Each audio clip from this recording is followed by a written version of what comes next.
Hello, hello, hello. Welcome back, welcome back. Welcome back to the channel. Welcome back to the live. I'm glad you guys are back and happy Halloween. Happy Halloween to everybody who celebrates it. Happy Halloween to those who don't care about it and don't celebrate it. Happy Friday for those who don't celebrate it at all. So, hey to everybody. Welcome back, welcome back, welcome back to the live, y'all. So today we're going to talk about something that's scary. Some people are so scared of this. Some people are so afraid of this. This is what we're going to talk about today. We're going to talk about communication and relationship repair. So a lot of people struggle in communicating.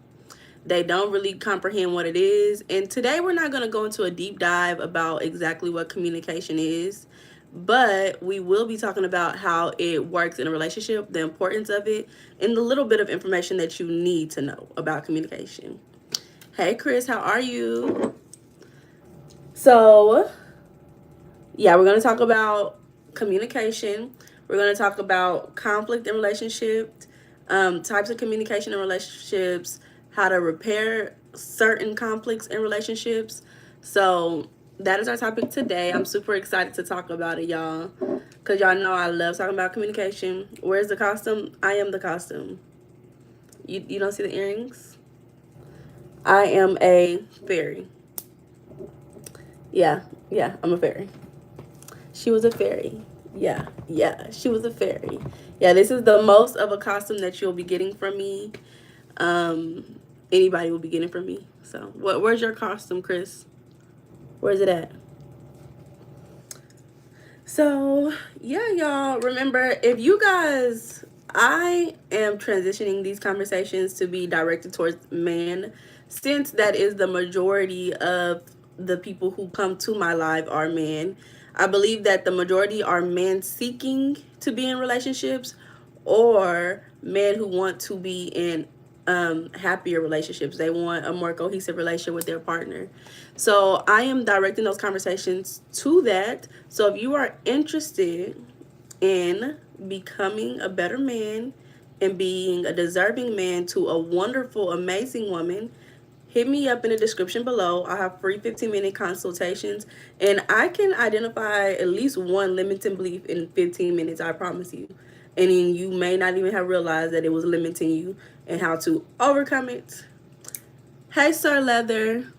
That's why we're having this conversation, sir, because so many people do. We're talking about relationships so you guys can go and marry somebody just as beautiful. Make sure y'all double tap the live. Double tap. Go ahead and give me a like. You said, Chris, you about to be a class clown. Now, Chris, you know you didn't have to dress up for Halloween to do that.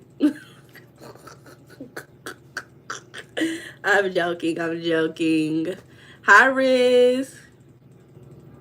No, you know how to be the perfect woman. I want to marry you. What is a perfect woman? Hey, Satish. Hello, hello, hello. Explain to me, what is a perfect woman? What is it? Oh my God. I'm from America, y'all. I am from America. You have answers to all. It's a lot of women who do got the answers to everything. That's why people be like, oh, women always think they right. It's because they are most of the time. Happy Halloween, y'all. Thank you, Riz. Way of thinking. Okay, y'all like my mindset.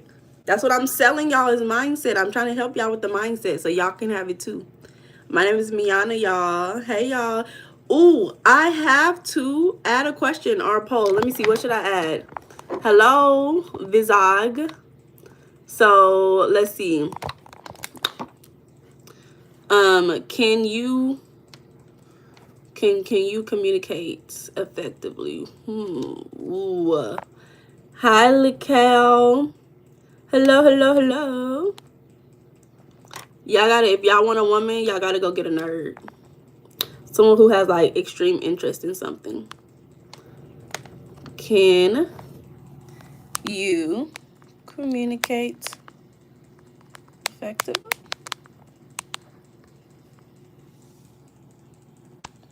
How y'all doing on this Halloween, y'all? Y'all tell me what y'all dressed up as. Are y'all doing anything? Are y'all doing anything tonight? I don't have any plans.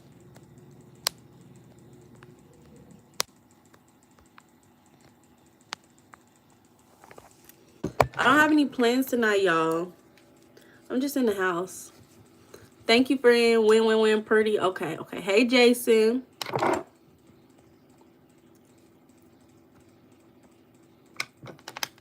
I'm doing well, y'all. Hi, Beavis.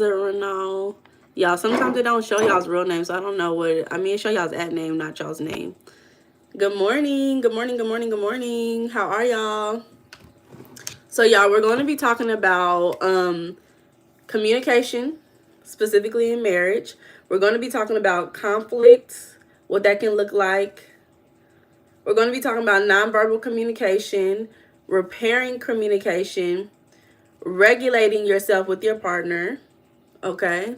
So a lot of things we're going to be talking about today, y'all. Are y'all excited? Like number 5. Thank you for being like number 5. Yay. I'm so excited, y'all. I'm super excited for Halloween. Thank you. Thank you, Jason. Thank you, Roger. Love you too. We got 4 votes. So some people say yes. Y'all, I'm a fairy. I'm a fairy with skulls. I'm taking y'all out the grave today. I'm bringing y'all back to life. Are y'all excited to come back to life and go get the baddies? Are y'all excited? Tell me. So this is going to be, let me see if the image downloaded for me. YouTube. What is it? This one? So this is, oh, you can't even see the whole image. That sucks. Oh, wow. I thought you'll be able to see the whole image, but you can't. So there's no reason to show it. Thank you, BVSNR. Okay. You missed a secret code. What's the secret code? What secret code?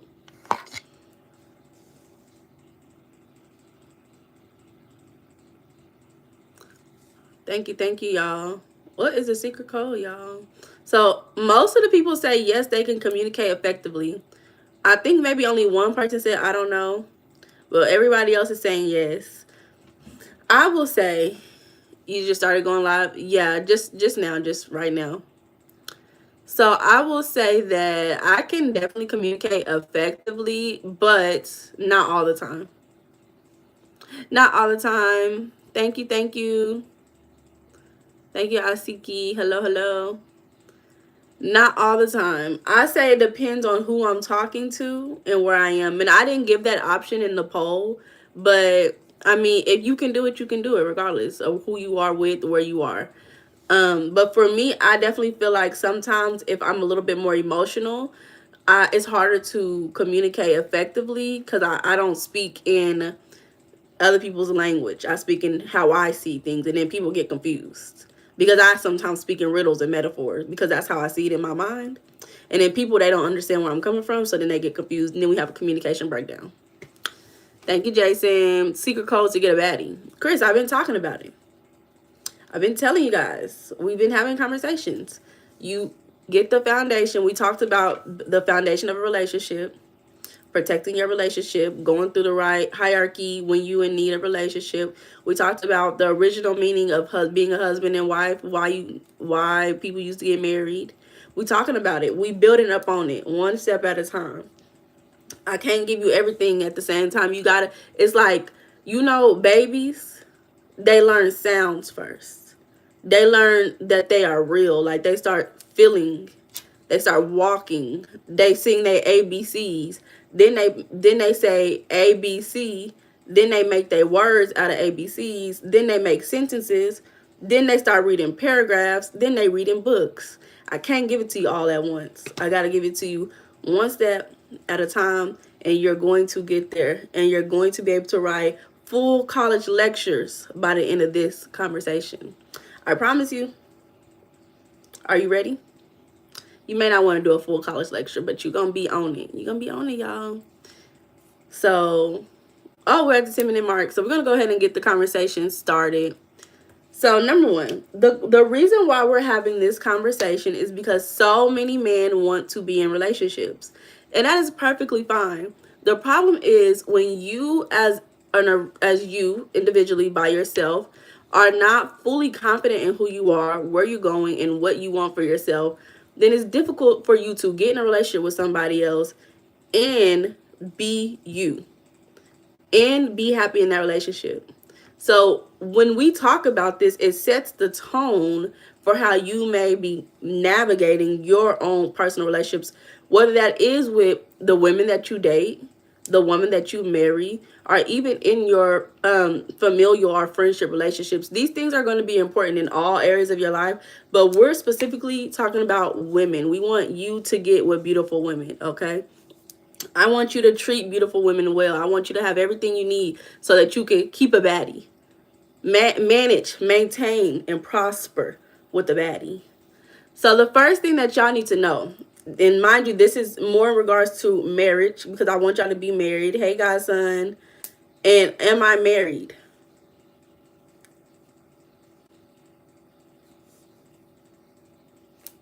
Okay. So you have to know this about communication. Communication is the act of giving and receiving information. That's it. That's it. Communication is the act of giving and receiving information. So many people are afraid of having a simple conversation. Why? Because they are afraid of the information that is being sent or the information that will be being received, right? So the thing about information is that we actually, majority of our communication comes from nonverbal communication. So 90% of what we learn and feel and receive, the information that we receive about a person comes from nonverbal. That means no words, no talking. I don't have to hear you tell me that you are a businessman traveling from international just to know that that's who you are. If I see you in a suit with a suitcase, with a phone, on a business meeting, in your tone sounds like you are serious. I can guess that, hey John, I can guess all of that without you saying a word to me. The same way that if you are on the side of the street, no shoes, with a sign saying help me, I can guess that you most likely don't got a place to stay, right? I didn't have to have a conversation with you for me to get all that information. But regardless of who you are, where you are, I don't care what's going on. You are communicating with somebody or something outside of you about who you are. Hello, cornbread. Hello, hey y'all. Happy Halloween, y'all. Hoo, hoo, hoo, hoo, hoo. That's my ghost sound. If y'all didn't know. So So again, 90% of communication is nonverbal. So when you are in a relationship with your baddie, your partner, your ace boon coon, you need to realize that half the time that y'all are communicating, it won't be through words, right? So we have verbal communication. So that's actually you saying words. That's you saying, hey, I am Meiana. How are you?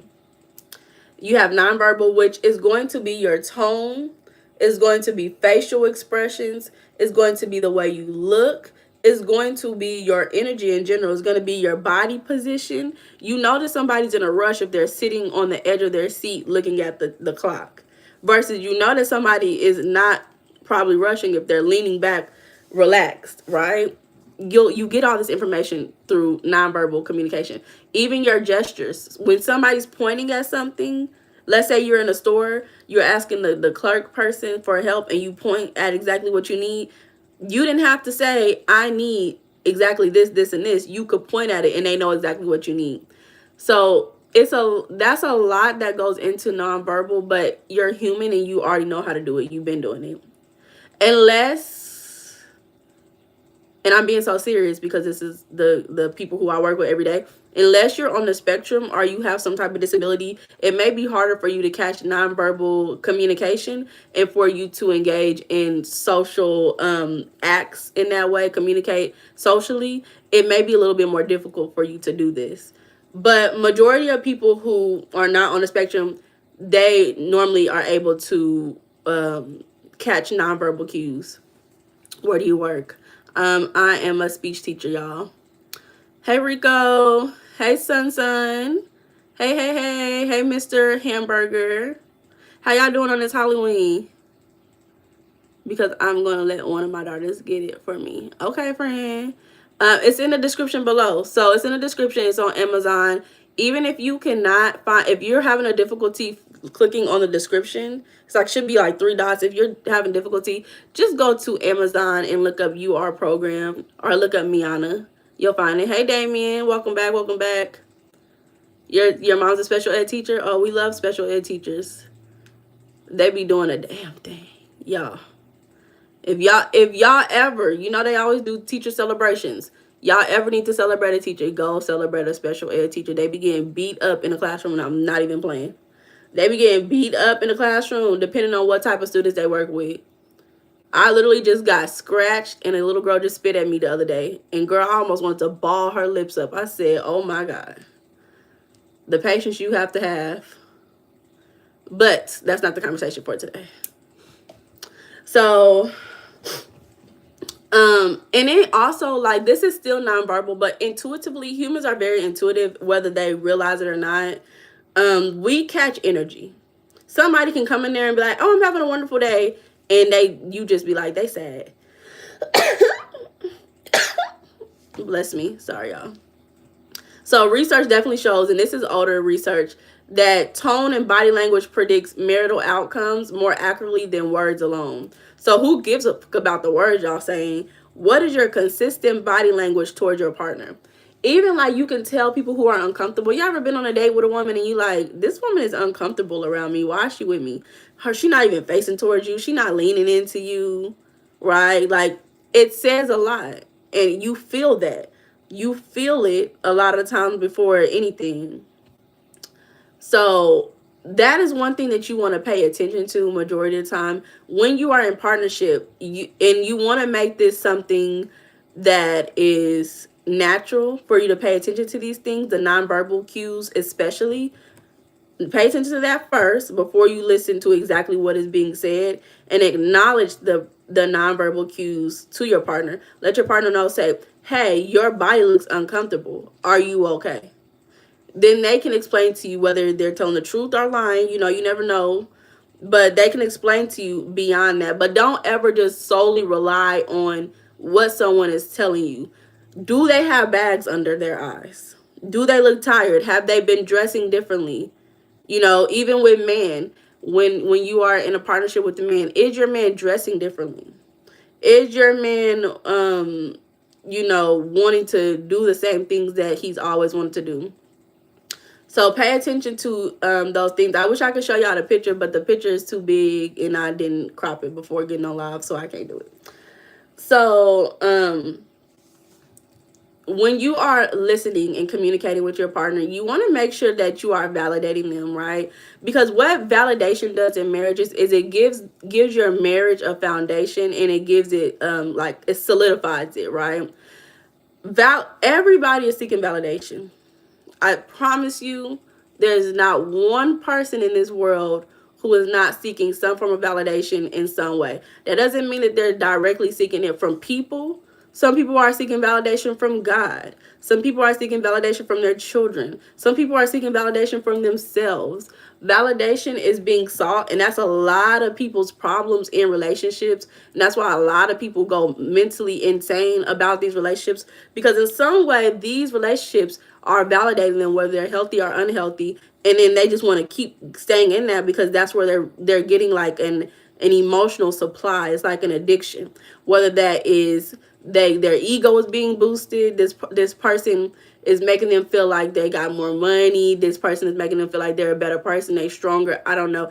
There's different ways that people can be validated through a relationship, but when you are in partnership, you want to make sure that you guys are validating each other when it's possible, right? Because that's just acknowledging whether, and it's not saying that, oh, this person is always right, right? You don't have to say you're right, but you can validate and say, I see that you're feeling this feeling.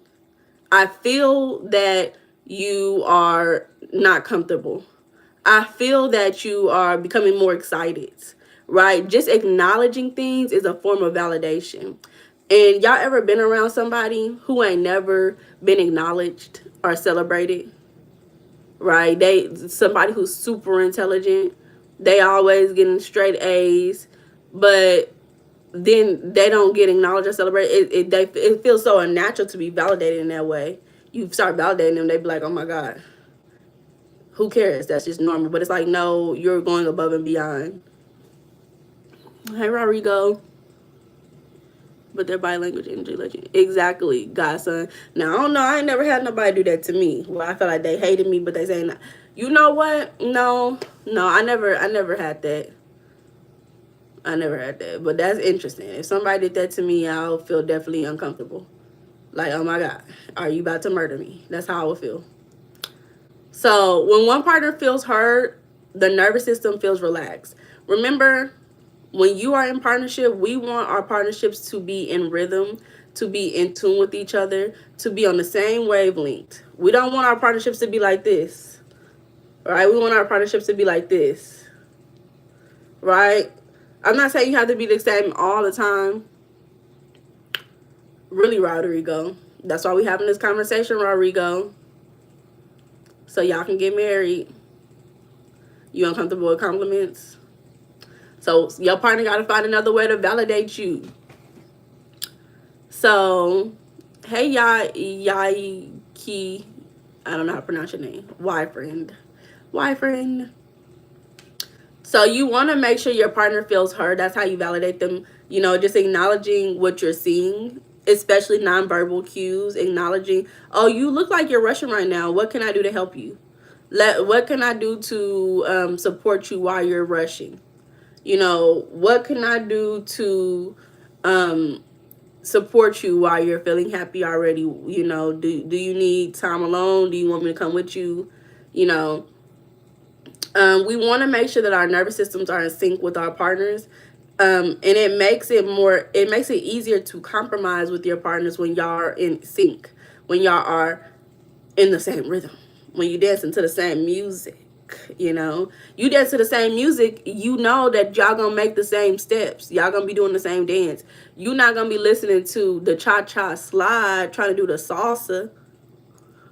It's gonna be damn near hard. So make sure y'all both know y'all listen to the cha-cha slide, y'all not listening to the salsa music. Okay, that's how we going to be with our partners. So, you know, the ways that you can show that you're actively listening, because that is a form of communication. You actively listening is a form of you communicating with your partner. That's showing that you are interested, and that is a form of emotional labor, right? Because you are doing the work that it takes to show up emotionally for your partner. So you can mirror your partner. So, you know, mind you, they say that mirroring people is a way to make them more like you better. Salsa dance is fire. Okay, you want to dance to the salsa? Go dance to the salsa, but make sure your partner know y'all dance to the salsa. But mirroring people. So if your partner is talking, you don't have to do exactly like copy exactly what they're doing. But let's say they do this, you could just do this too, right? So that's very simple, but that is a form of mirroring your partner to show that you are engaged with what they're doing, and what they're saying. You can paraphrase what they say, and this is what I like to do because, baby, y'all know me. I be listening. I be like, I feel like you saying this, but I feel like you're not saying how I see it. You know, you're not saying it the way that I'm hearing it. So let me paraphrase and make sure we on the same page. So paraphrasing is just taking what they said and summarizing it. So let's say, oh my God, babe, they said I had a hard day at work. My boss was being an asshole and had me there till 6 o'clock. And I don't even know what to do. I just want to get a new job. That don't mean you go and you say, why are you not applying to jobs? Go, why you not go do let me help you. Let me go do this. Let me do, how about we do this, right? And it's not always like that. It's what you do. It sounds like you had a hard day at work. Your boss sounds like he is on your ass. That's all you gotta do. That's paraphrasing. And then naming emotions. So, you know, it sounds like you feel overworked, maybe tired, fatigued, right? And that definitely includes some emotional intelligence. If you don't have emotional intelligence, it's going to be a little difficult for you to name your partner's emotions efficiently. But you can always practice. It's a practice. It's okay to practice. So a few ways that a lot of communication breakdowns occur in most relationships are because of a few things that the Gottman Institution, which I told y'all about, the Gottman Institution said these are the 4 toxic habits that create communication breakdowns in relationships. Number 1, criticism. So instead of your partner just talks about a long day at work, they tired of being in the job. Instead of you acknowledging and validating their feelings, one second, y'all.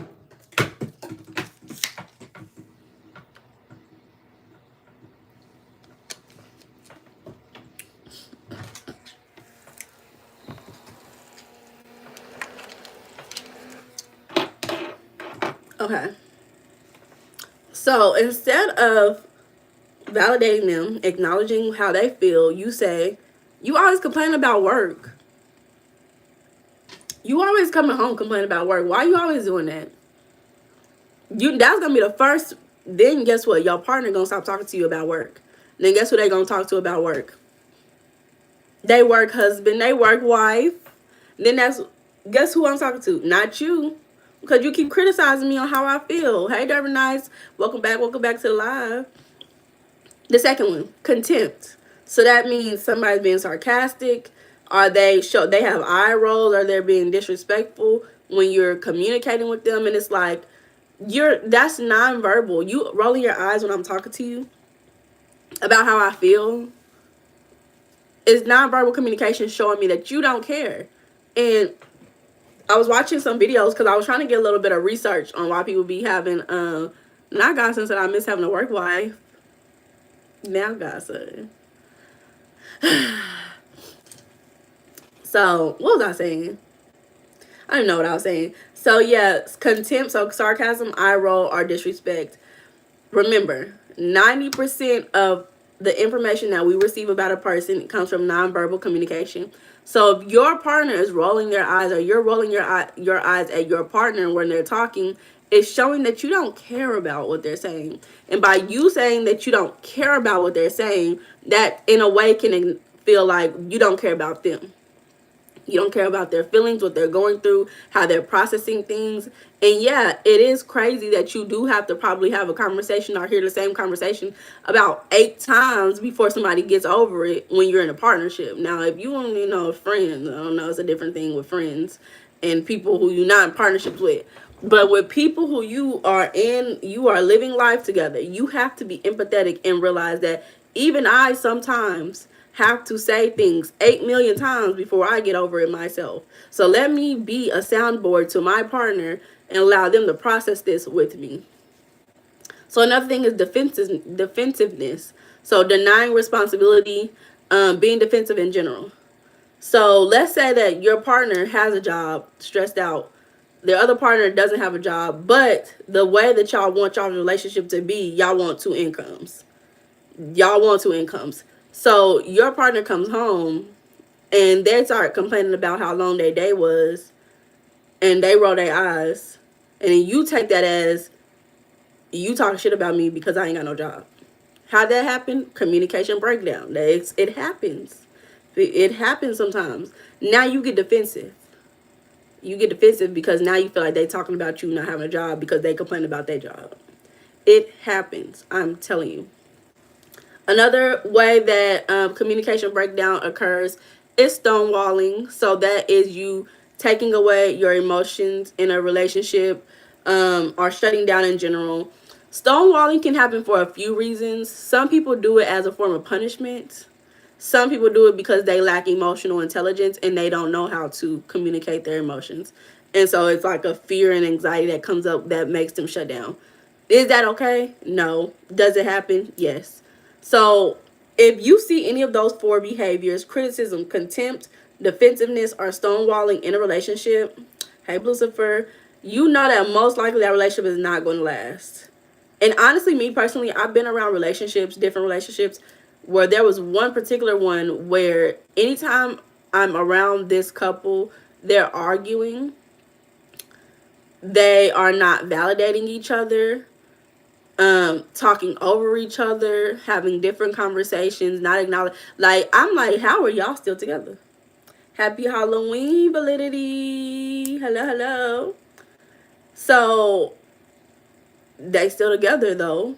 But is it healthy? No. Is it healthy? No.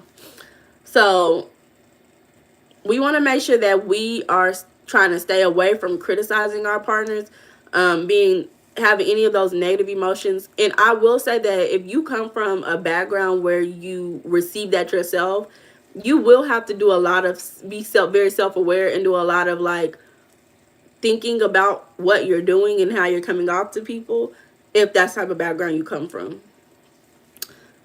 3 back-to-back costume parties. Bloody, you be outside. Bloody, you be outside. And speaking of my people who be outside, Real Rico, what you doing tonight? Because those are my 2 people. Y'all be outside for real, for real. She's a distraction. Who a distraction? Who's a distraction?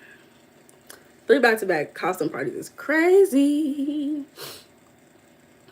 So I will say, okay, like I was saying, if you come from a background where that's heavy, like maybe criticism is heavy in your familial relationships, you'll have to really think twice about what you do. Game night, oh, cute. Thank you, validity. So, even I myself, I can be very honest and say that sometimes when I'm talking to people, I have to realize, okay, I'm coming from the mindset of, I don't think you're going to follow through. So I be low-key talking shit. Y'all know I can do it. I be talking shit. Or I'll say something in a criticizing way.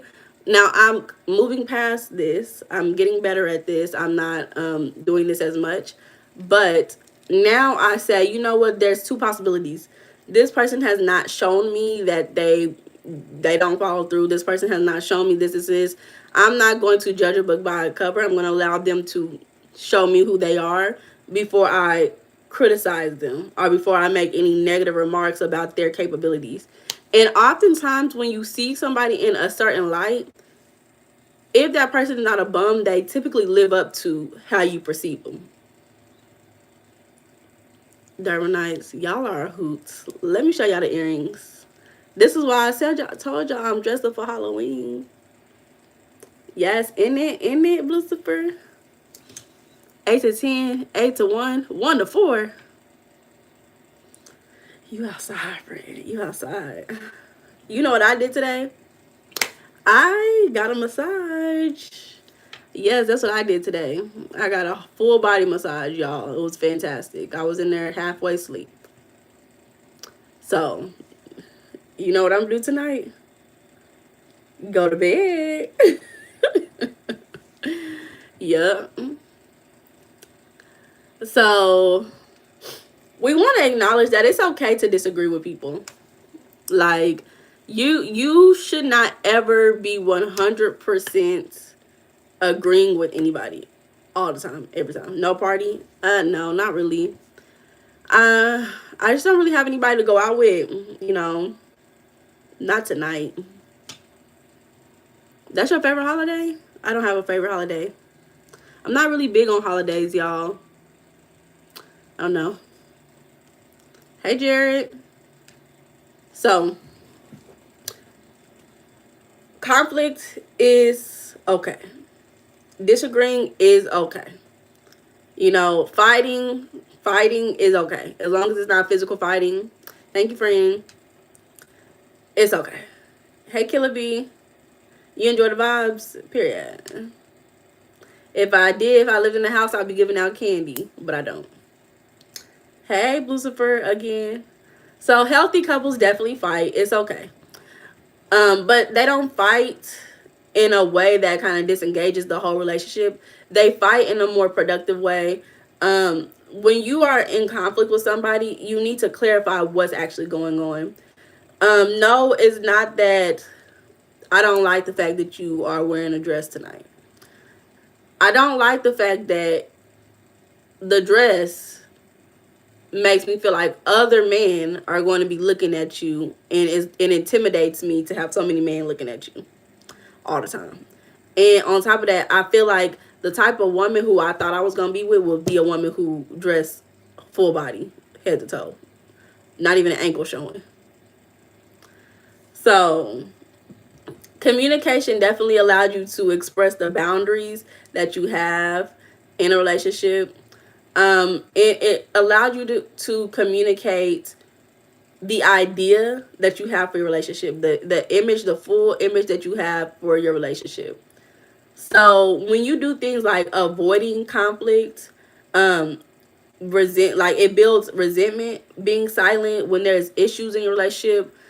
These things definitely build up a sense of resentment and like not trusting. If you feel like you cannot communicate about how you feel, whether you feel good about it or not, that means you don't trust your partner. That means you feel like your partner will either leave you or they're going to harm you because of what you're saying. To school, what top? Mind y'all, I didn't even go to work today. I didn't even go to work today. I was outside. So when you engage in the conflicts, you say, okay, this is happening. Let me just show up and be like, okay, it's cool. It builds trust. So don't back down from conflict. Don't allow your partner to just back down from conflict. If they need a little break to kind of get their thoughts together, that's okay.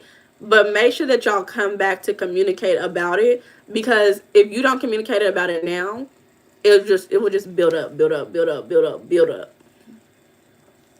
So, you don't always have to be right, and there shouldn't always be a this is right. This is the 100% right thing to do. This is what we have to do in our relationship, because there's not always one way to go about doing something, but you do want to make sure that you guys are being empathetic to what the other person is saying in your relationship.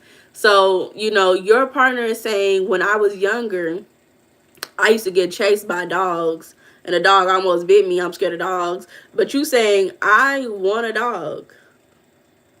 And I've always had an animal. And I really want a family pet.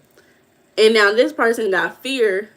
And this person has excitement. And now this person is bummed because they feel like if they don't get a dog, they're going to build resentment because they always thought that they was going to have a family pet. So it's like, okay, well, what can we do to compromise so that you get what you want and I get what I want? How are we gonna get this family pet? Some people will find that a way to fight. They'll start fighting over not getting a family pet. Resentment start building over stupid shit, silly shit. And we don't want resentment to be building up over crazy stuff like that, okay? So, let's find a way to compromise. Well, maybe it was the dog, you scared of dogs. How about we just go visit a friend with a dog? Let's do something. How are we gonna figure out how to get this together? Hey, Camden. Avoiding through conversation is definitely not a good thing to do. Exactly, where we go. But sometimes people have personality disorders, and conflicts and confrontations are irrational and they're harmful, speaking from personal experience. And that's why you got to break up with them. That's why you got to leave them. If somebody has a personality disorder that interferes with your ability to maintain a cohesive, healthy relationship, got to go. And they're going to have to go figure that out in therapy by themselves. As adults now, it's 2025 though. We should be doing a lot of work to prepare for long-term relationships. I come from a family with a lot of mental health issues. I'm surprised I turned out sane. That's why I be selling my mindset, because I'm like, I turned out sane in a family that is insane. So, you have to communicate about what is going on in your family. What did you grow up seeing? Did you grow up around people who were bipolar, who have bipolar disorders? Are you bipolar? Do you have anxiety? Do you, what, it's a lot of things that we as adults have to communicate when we get into these relationships. We shouldn't just be, sliding into a relationship, right? Remember, we want to make sure that our relationship is built on a strong foundation that lifts our relationship up to the highest of the highest heavens. So we want to communicate first and build that foundation as a unit. Thank you, Camden. Thank you, thank you. Hello, hello, hello. Hi, Chirari Fusani. Hello, hello, hello. So with you being empathetic, again, it's not always about being right when you're in conflict with your partner. It's better to be empathetic, and again, you being empathetic gives validation. And that allows you guys to be emotionally attuned. So you're being empathetic that, oh wow, my partner is afraid of dogs. That sucks. I'm so sorry that you are afraid of dogs, and I'm so sorry that that even happened to you. Hugs, kisses, it helps y'all to be in tune with each other. Again, that helps you guys to support emotional regulation with each other. Also, choosing the right time. That's also a part of nonverbal communication. Choosing the right time to address situations. You see that your partner is busy. They're enjoying their leisure time. It's okay to say, when can we schedule a time to communicate? I think that I see most often women do this than I hear men do it, but men can do it the same amount of time that women do it. Don't just go and rush into communicating about something that is a heavy hitter with your partner. Wait and communicate about when is a right time. Godson, now, I can't read that. Is that French? So when you are criticizing people, you feel like you're criticizing people, instead of doing that, use more I statements. I feel. Instead of saying, you ain't never picking up your socks. Why are you never picking up your socks? You don't ever cook. You don't ever clean. Because mind you, never is a strong word to say. You're Ivorian? Oh, okay. Shout out to my Ivorians. Oh, okay, godson. Y'all are so funny. Okay, so I statements. I do feel like I statements can be difficult. And that is definitely what helps me to stop being as critical, is to say I statements. So instead of seeing it as their problem, I'm like, well, where am I at in this situation? How do I feel about this situation? Why do I feel this way? What do I need? Because a lot of times people criticize because they don't know how to say I need. You ain't never cooking. Okay, well, you criticizing me for never cooking. Why? Well, actually, I need a break. I'm tired. I work, I cook, I clean, I do this. And I need really good food, but not to have to cook it all the time. So how can we get into a point of compromise so that we can be on the same page and trust each other and love each other in this partnership? Hey, more fire. So, contempt. If you feeling contempt, you can express appreciation, gratitude, and admiration. And one of the things, I was having this conversation with my lovely lady, my favorite in the whole entire world, and she was just telling me how more people should be appreciative of their partners. And I think that is so true. You are not with this individual for no reason. You didn't get with this individual for no reason. Now I gotta translate what y'all saying. How can I translate this? So, acknowledging at least one time a day, and I don't think that's even difficult, because you should be appreciative of something every day anyways. So at least one time a day, acknowledging your partner and why you're appreciative of them. Oh, thank you for the translation. Thank you, guys. So, admiring your partner, especially as a man. As a man, if you're not with a woman who you admire, red flag. Red flag. I'm telling you, it's a red flag, y'all. If you are not with a partner that you admire You are grateful. You appreciate this lady. This lady, damn near, you could kiss the ground as she walk. If you're not with a woman like that, you're probably with the wrong woman. You're probably with the wrong woman. Defensiveness. So it's defensiveness in your relationship. Accountability. I'm gonna tell y'all a secret, man. Are y'all ready to hear a secret? Are y'all ready to hear a secret, y'all? About how to get the baddies? Accountability is key.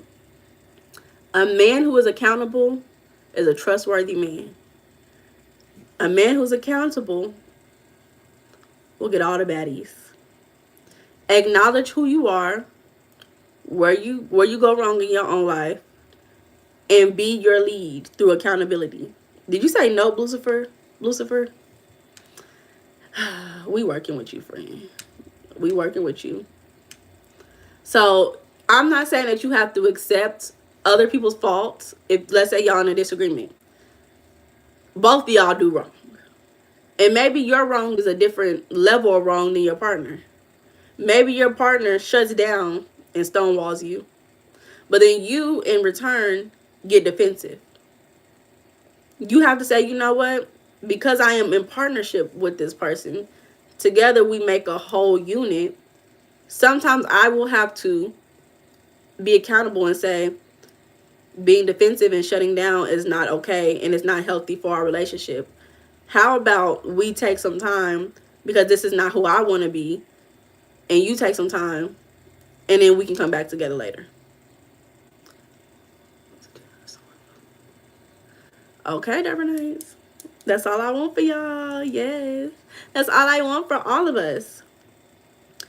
And if you feel like your partner is stonewalling you again, this comes from a few things, but you gotta sometimes take a break, pause, and you have to provide the emotional needs for yourself. If your partner is stonewalling you, honestly, that can be a form of abuse. And you have to come back calmer. And it's like, what do they say? They say this all the time. Be the bigger person. Be the bigger person. Most of the time in relationships, men will be, I don't know, it's 2025, people getting bigger. So, I don't know if you're going to be the bigger person in your relationship physically, but spiritually, be the bigger person. It's okay to take a break and come back. Hey, Mr. Bold, how you doing, friend? Happy Halloween to y'all. Make sure y'all double tap the live, y'all. Make sure y'all double tap the live. Because a lot of times when somebody shuts down, or shut down, whether it's because they cannot handle the emotions, they can't handle what's going on, or they're trying to punish you, which punishment is, again, it's a form of abuse, and that should not be taken lightly. I'm telling you, it should not be taken lightly. Make sure you are getting your emotional needs met by yourself before you even try to get that through your partner. Now, your partner should be working towards meeting both of y'all's emotional needs and vice versa for you. But if your partner is shutting down again, pay attention to that before y'all get into a marriage. That's all I gotta say. Pay attention to that before y'all get into a marriage. So remember, nonverbal. I keep saying the same thing so y'all can remember. Nonverbal communication is 90% of all communication. So you really need to know the body language of your partner. Y'all ever seen those people who be like, oh, I know when my partner starts to like look all around the room, that means they're anxious. Or I know when my partner crosses their legs in this way, that means this, right? You have to learn your partner's communication, vice versa. You have to learn yourself. You have to learn your partner's. Your partner has to learn yours. Y'all have to learn each other's when y'all together, because that is how you're going to see what's going on with your partner before they even tell you. Then you don't have to keep talking so much all the time, because your partner has already communicated through whatever body language is normal for them. And mind you, people are very intelligent and very unaware. Think about what I just said. People are very intelligent and very unaware. that means that people have the ability to, how can I explain this? How do I explain this? Humans always know what they need and want, but sometimes they are unaware of how to communicate that verbally, or they are unaware of how to paint a picture to get that across to other people. So that is what I say when I say people are very intelligent but very unaware. So remember, the body will speak to you before the mouth does. And for me being a big sister, I'm a big sister of a little brother. He's taller than me. Very handsome kid, very active, engaged, very handsome, very tall. Y'all know that women love tall men. So I try to make sure my little brother knows nonverbal cues. Sometimes when I have the conversation, when I have conversations with him about it, I try to say nonverbal cues, or at least I've done it once. Let's be honest. I had the conversation one time. Nonverbal cues: do not pursue a woman in the bedroom if her body language is not comfortable with you. It's not even worth it. It's not even worth it. That's the first thing you need to know as a man is this woman physically comfortable around me? And if she is not, no matter if she's saying she is or not, you gotta get her from around you. It's not safe. Hey, hey, the LSU show, the SU, hey, the show. God, I don't know how to pronounce your name. Hey, friend, you're not going to discourage you. Y'all crazy. You hypersensitive godson. If you saying what the hell, you're crazy as hell. I'm telling you. If you're telling me what the hell, and I hope it's not about what I'm talking about, but just in case it is, I'm gonna respond. Just in case it is, if you're saying what the hell about not pursuing a woman who is physically uncomfortable around you, we got a lot of deep thinking to do. Got a lot of reflecting to do, y'all. It's not worth it. I'm telling you, it's not worth it. And also, physical intimacy is way better when both parties are fully invested and engaged and open and safe and comfortable. That's when the best intimacy will occur. Because remember, it's a even in intimacy, there is communication occurring. We want the communication to be regulated and be in rhythm. In rhythm. When it's in rhythm, y'all will both enjoy it. Mr. LSU. Hey, LSU. Okay, Blue Silver. Okay, okay. I was like, okay. Yeah, I see. What's your channel about, though? So today, this current conversation we're having is manifesting marriage, healthy partnerships in general. Whether you want to be married or you want a beautiful woman, amazing woman that brings awe into your life, that's what we're talking about currently. But it's all together. It's about manifesting a better life in general. She's not receptive to your verbal hints and body language. She's not into you. Exactly. And I wouldn't even just say she's not into you. Some women, this can happen with men too, but because I'm talking to men, I'm gonna say some women are just not physically in tune with themselves, whether that be due to previous trauma or just a lack of personal exploration. So some women they just don't have it for themselves. Okay, Deborah Nice, tell us what was it? Tell us the key. Not just in the bedroom, every day, yeah. So understand that when you are looking at the body language, look at the posture. Look at their posture. How are they sitting? Is their body facing towards you inwards, or is it facing away from you? I wish I had pictures of couples. Let's see.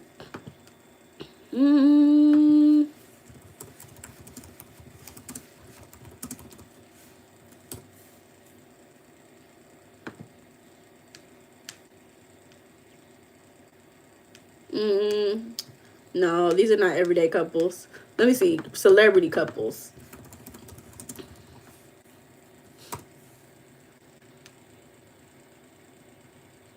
Mm-mm. Do, do, do, do, do, do, do, do, do, do.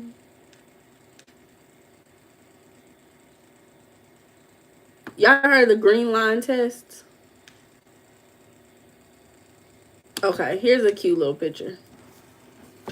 Can y'all see this? Oops. Can y'all see that picture? This one right here?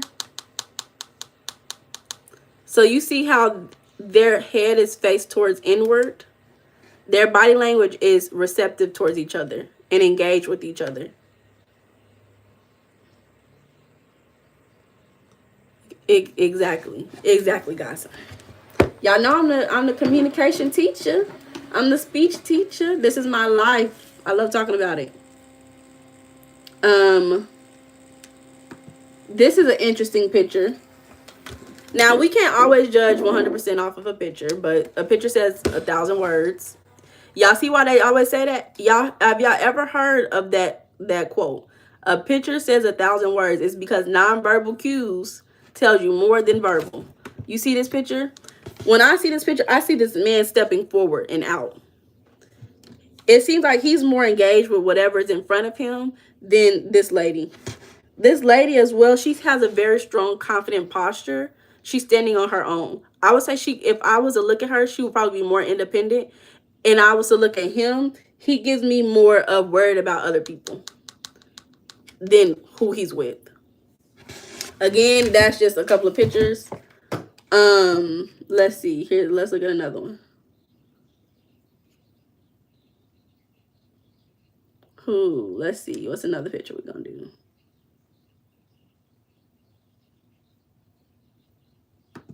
This one is interesting to me. Okay, all you do is read the room, period. This one is interesting to me because she looks happy. He's kissing her.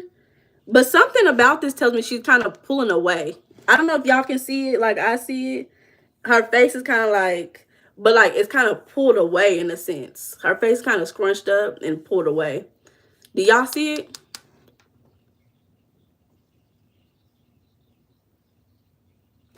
So she looks like she's smiling and happy, but something tells me she's a little awkward. She feels a little uncomfortable for some reason. Like she's being forced. Yeah, something about that feels like uncomfortable. But I feel like she's handling it very well for whatever reason.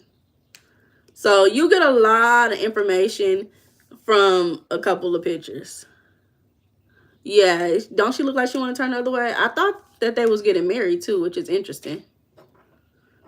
Oh, let's look at Justin Bieber. Y'all be seeing Justin Bieber?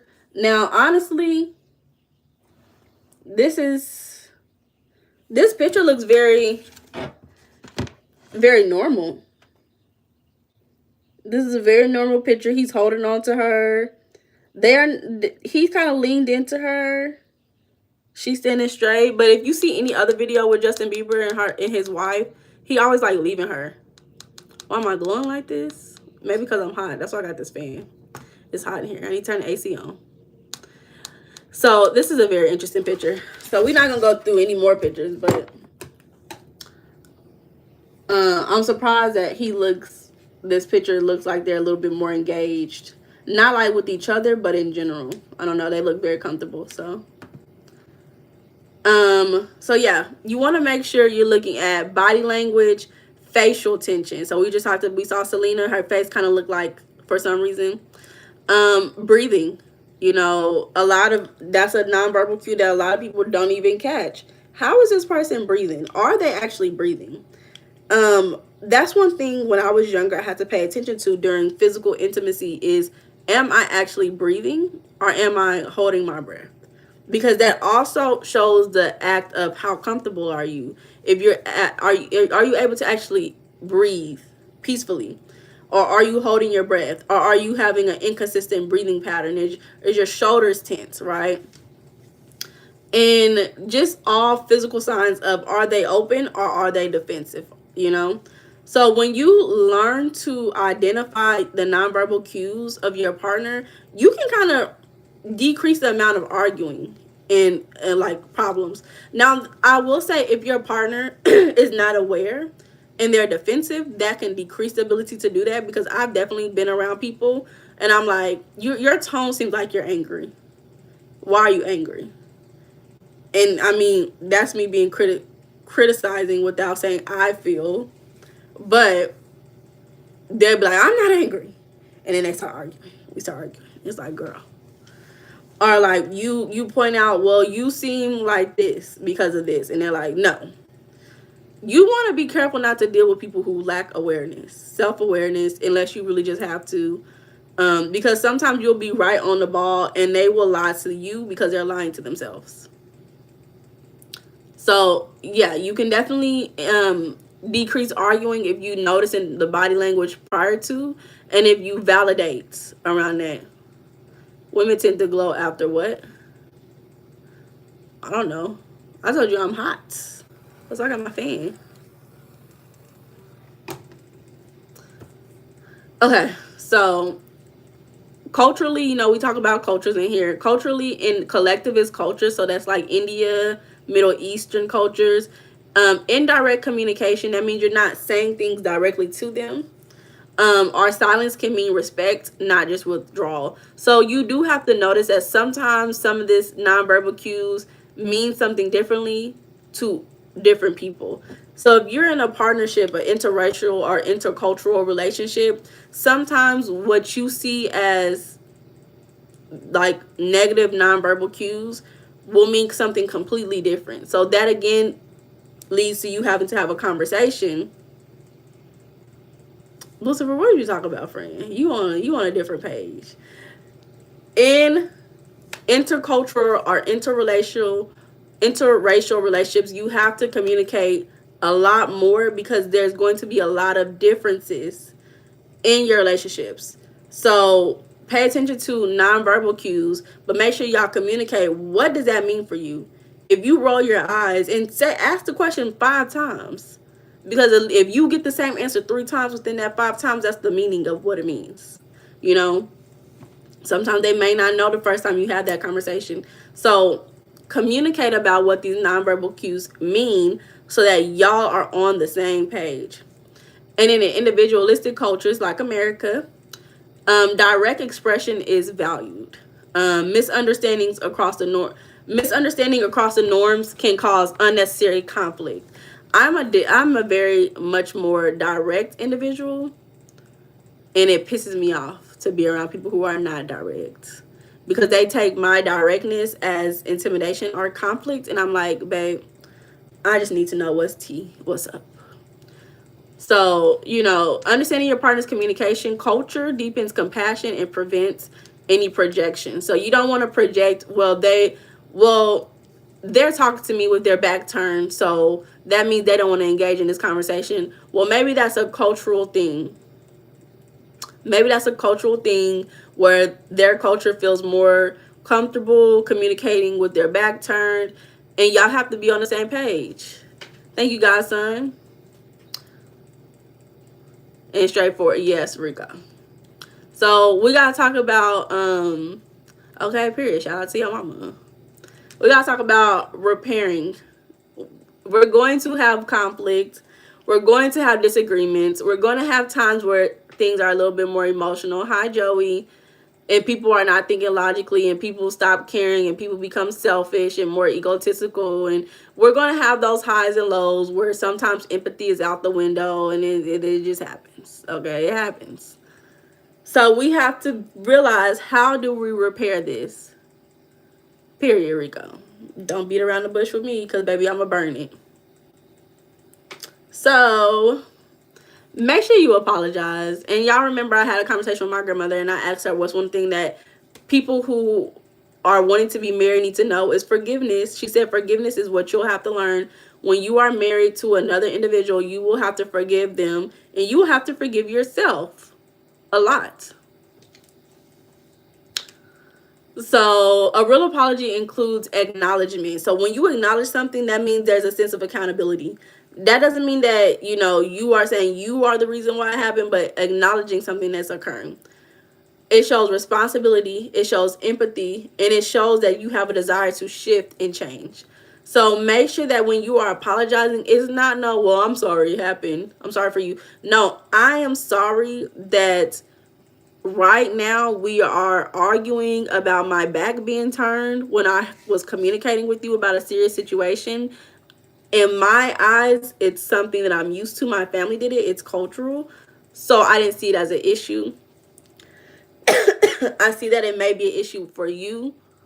What can we do about it? Because this is natural to me. I didn't do it to harm you, you know.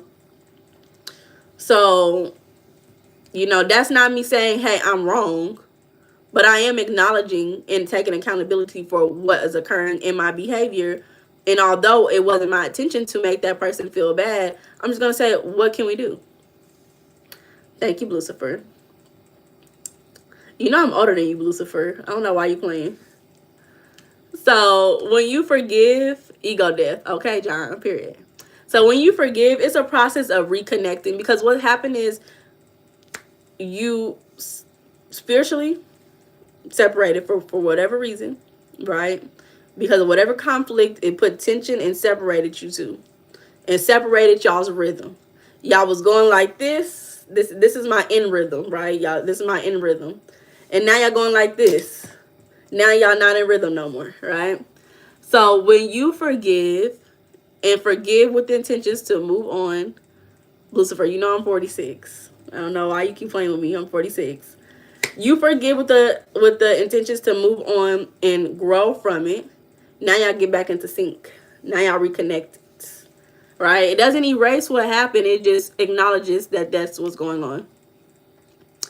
So, research shows that emotional injuries like betrayal or neglect can be healed through consistent repair, not one-time apologies.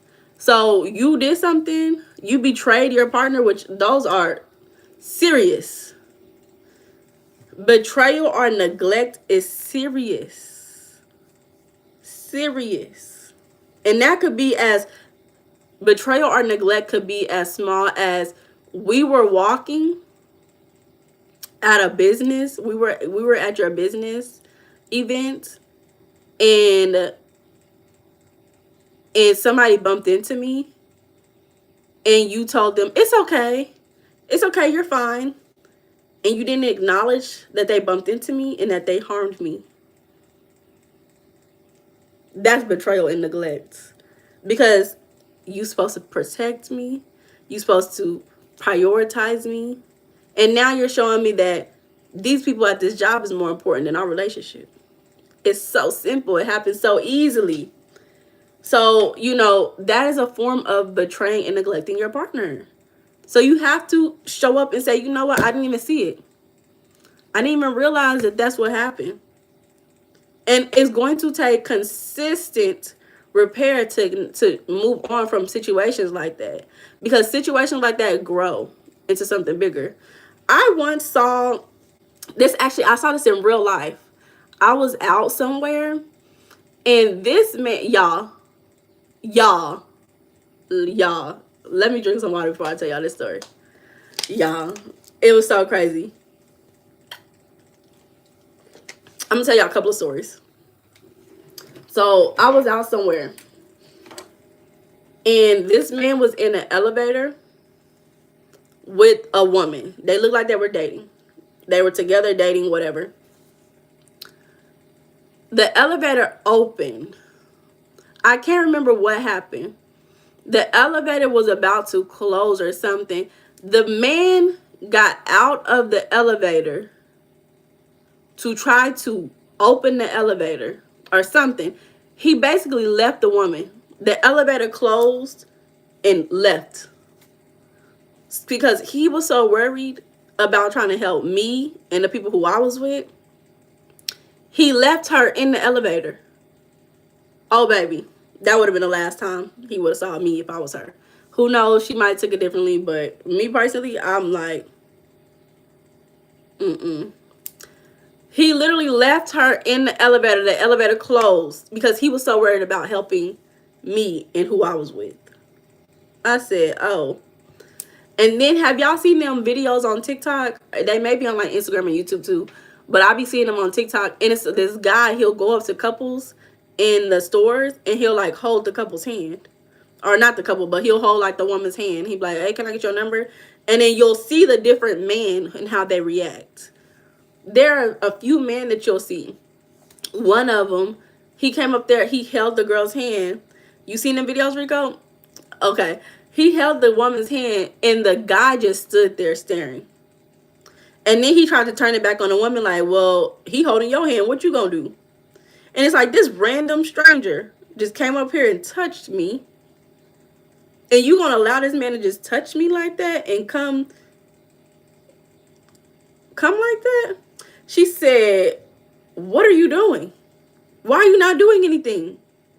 Why are you not doing anything?"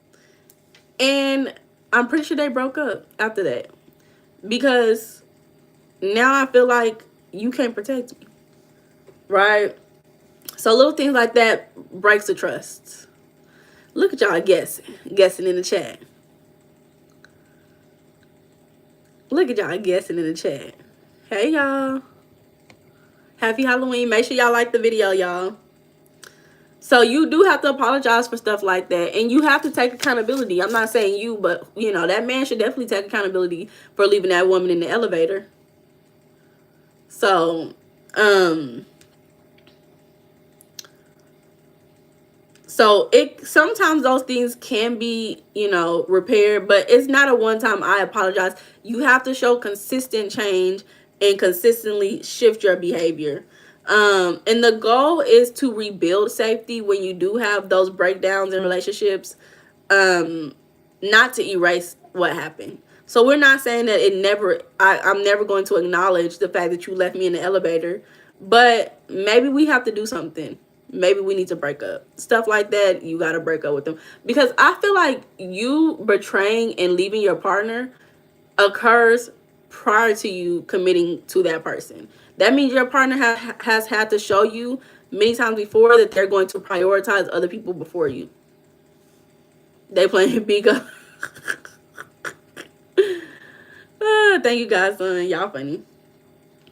Another way that you can repair communication breakdowns and issues in general, we talked about apologizing, and then you have to consistently show up differently, not just apologize one time. Another way you do that is just through gentle humor and touching, right?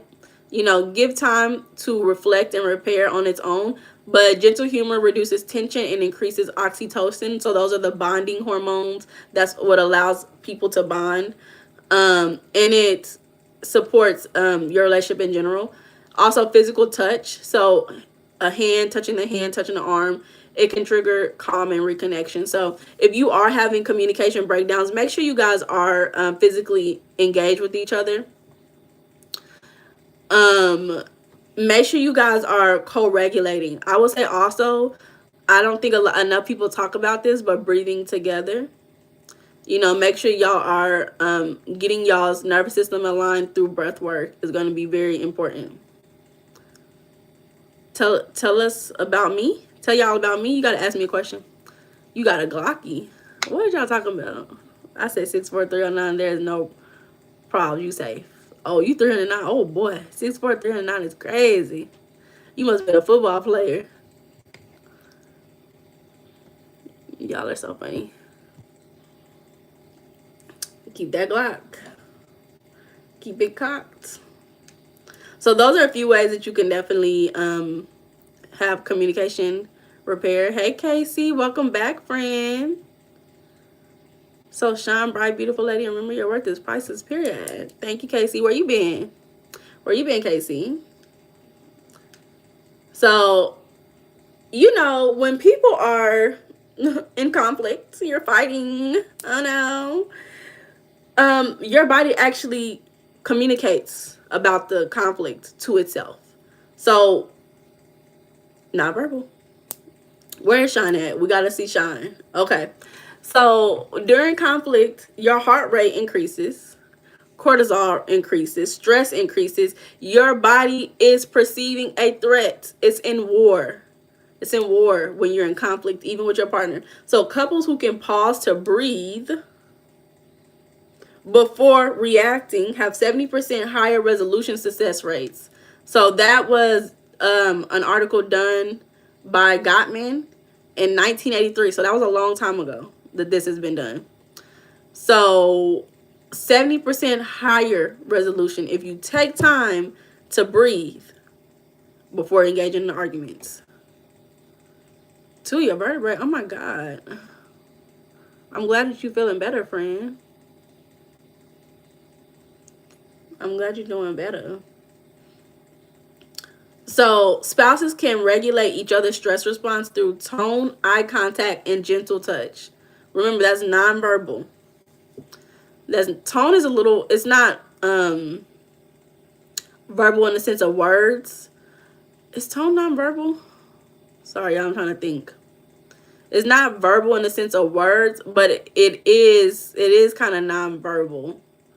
It's tonal. That's what it is. Lena? Who's Lena? Who is Lena? So tone is nonverbal. So if you guys can regulate each other during those moments, you guys can co-regulate together. So that's another act of mirroring each other. Y'all are both heated and engaged.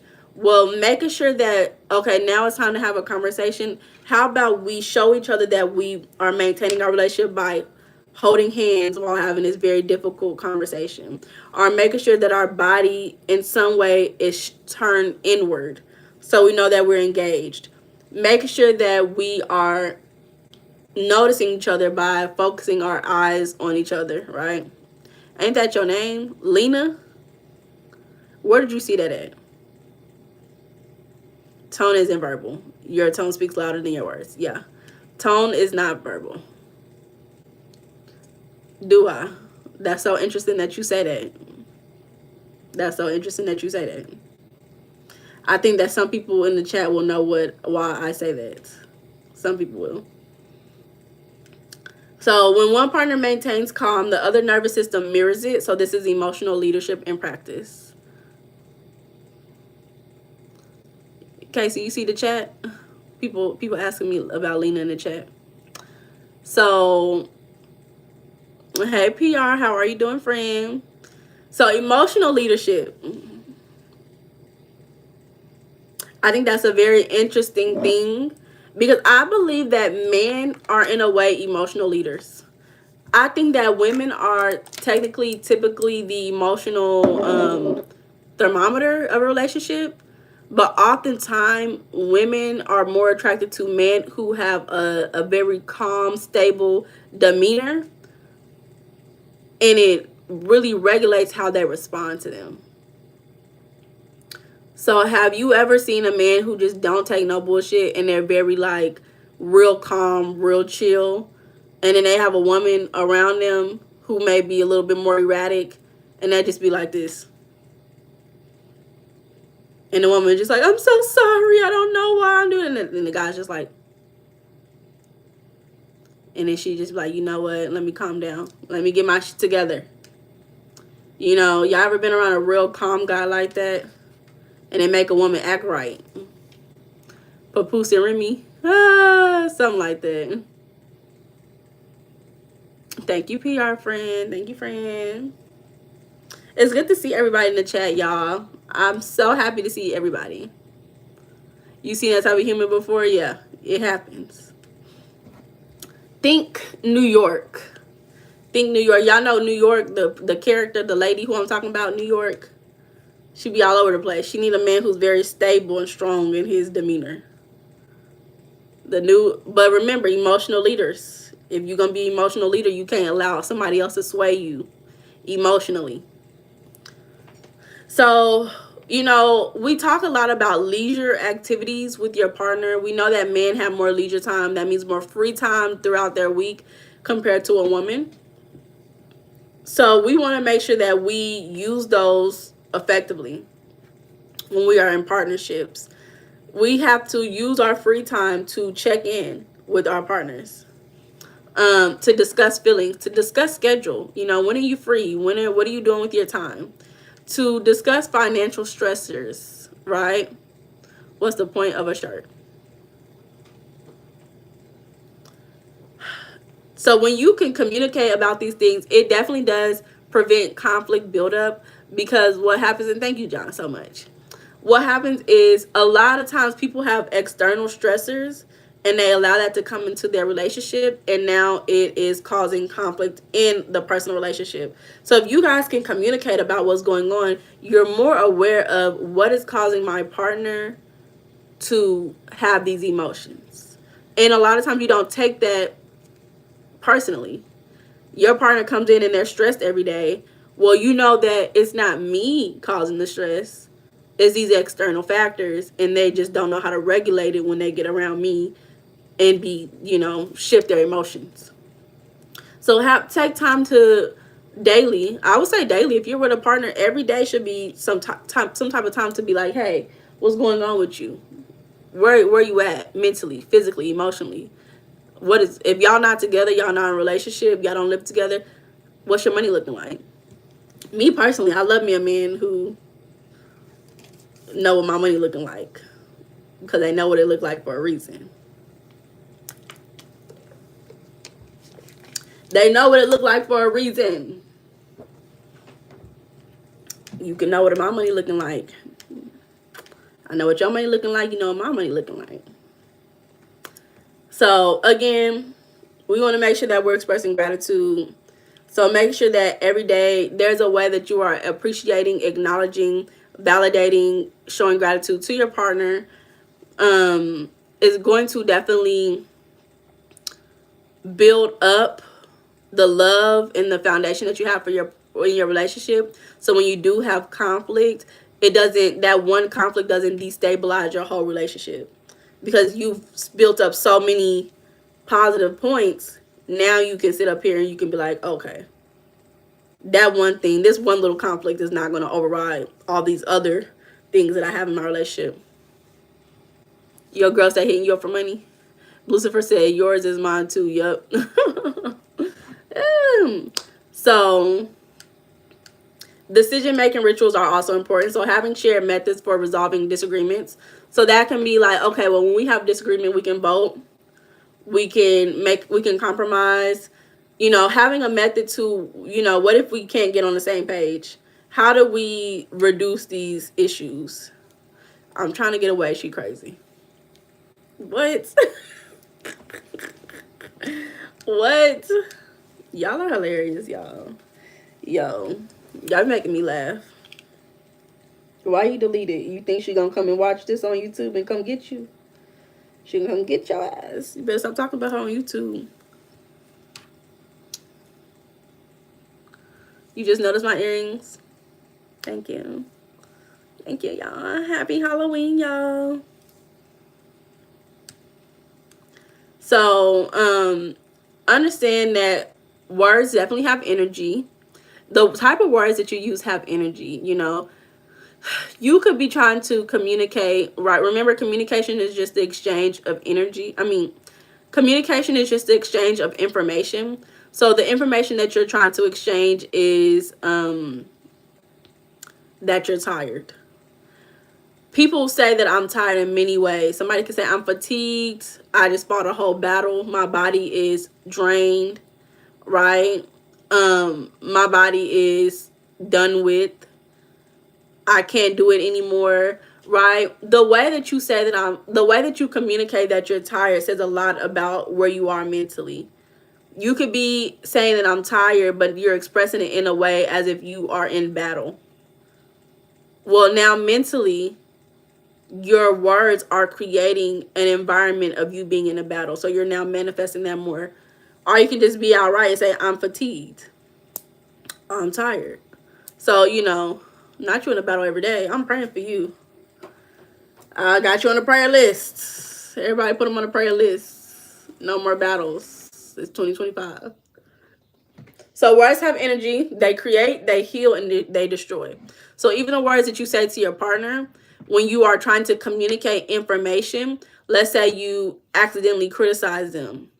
Well, you are you in your mind, you're communicating, I need help. But in their eyes, they're hearing criticism, hearing you say, you're not enough. You're not doing enough. You're not perfect, right? You're not this. So make sure that you kind of think about the right words to use so that it doesn't go into those four horsemen that are communication breakdowns, right? Make sure that when you're speaking to your partner, it's very much mindful of what's going on. And it's with the intentions to maintain that stewardship that you guys have as a unit. You guys are stewarding your home, your relationship, your prosperity together. And communication, here's a kicker. Here's a kicker. Are you ready? Communication is emotional oxygen. This is the moon. This is the moon. This is the day that I was born, the moon phase that I was born on. Communication is emotional oxygen. So without it, relationships suffocate. If you cannot communicate with your partner, your relationship is donezo. Done for. Eradicated. No more relationship. So make sure that you guys are exchanging the information as clearly as possible. And here's the key about it, right? That a lot of people don't talk about. In communication, we have code. This is actual communication, right? I don't want this to seem too high level. This is what you do every single day. You have a sender, you have a receiver, and you have a mode. Mode. Are you hearing me? So you have a sender who sends information. So they are encoding something, right? Encoding. They're sending a code through a certain modality, whether that is verbal, nonverbal, the radio, writing it down, text messages. That's the mode. It's the different ways that you can send a message, send information. They're sending a code to somebody, and then that person is receiving it through whatever mode the receiver is receiving, and then that person has to decode what the person has sent to them. Now, we do it every single day, so it's nothing that is, confusing. But that's how a lot of communication breakdown occurs, is because the code that somebody is sending, the other person cannot decode it the way that they intended it to be decoded, right? So that is the same way that I've been saying miscommunication. Miscommunication can be non-verbally. I'm miscommunicating with somebody because my nonverbal skills are showing them that I'm not engaged, when in all actuality, I am trying to be as engaged as possible. But now they're interpreting it as you're not engaged because maybe my body is not faced towards them. Or maybe because I cannot give them eye contact. Now it's a miscommunication, and now the person who's receiving the information cannot decode it. So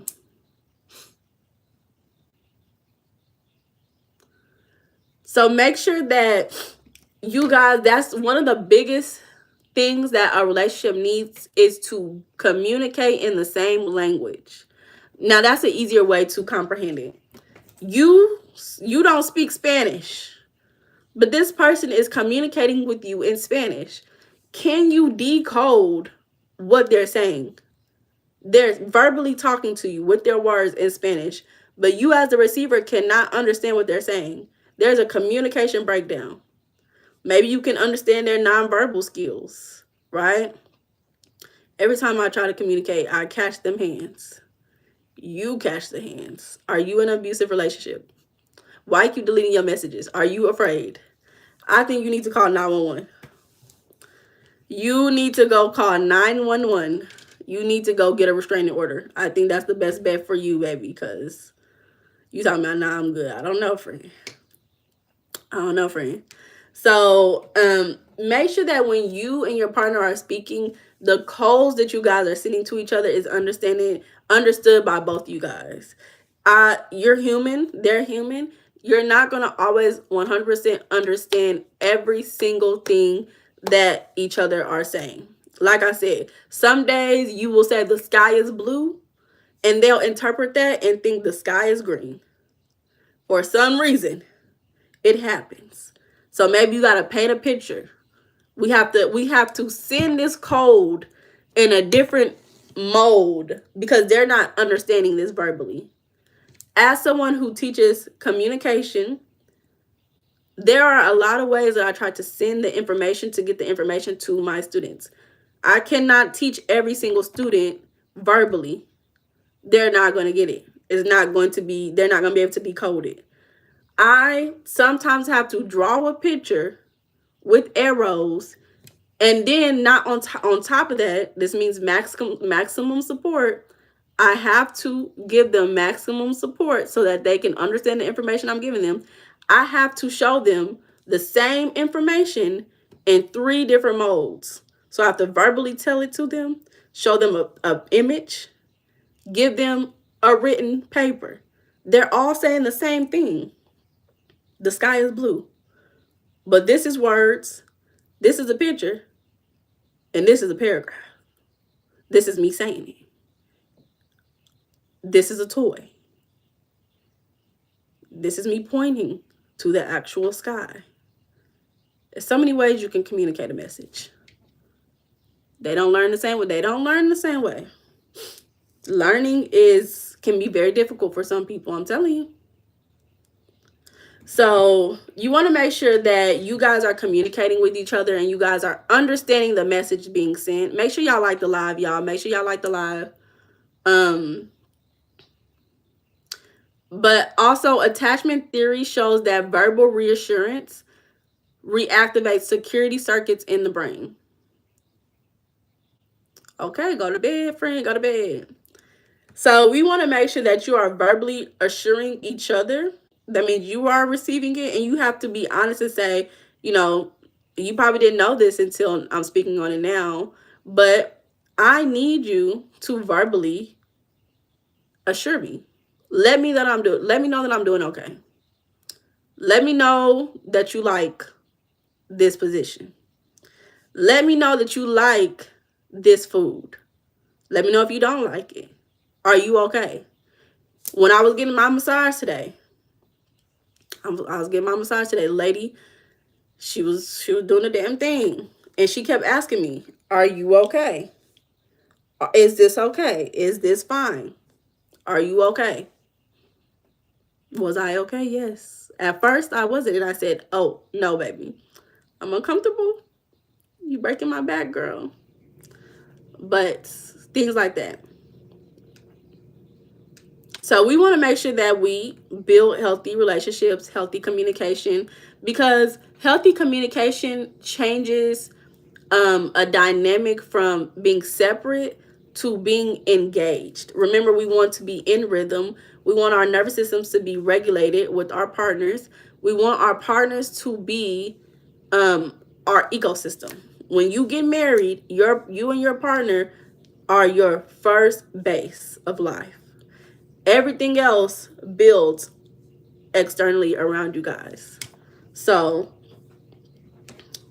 a couple of peer-reviewed articles that I saw. So newlywed couples in the United States, they did a 9-month intervals. There was an observation of their communication behavior.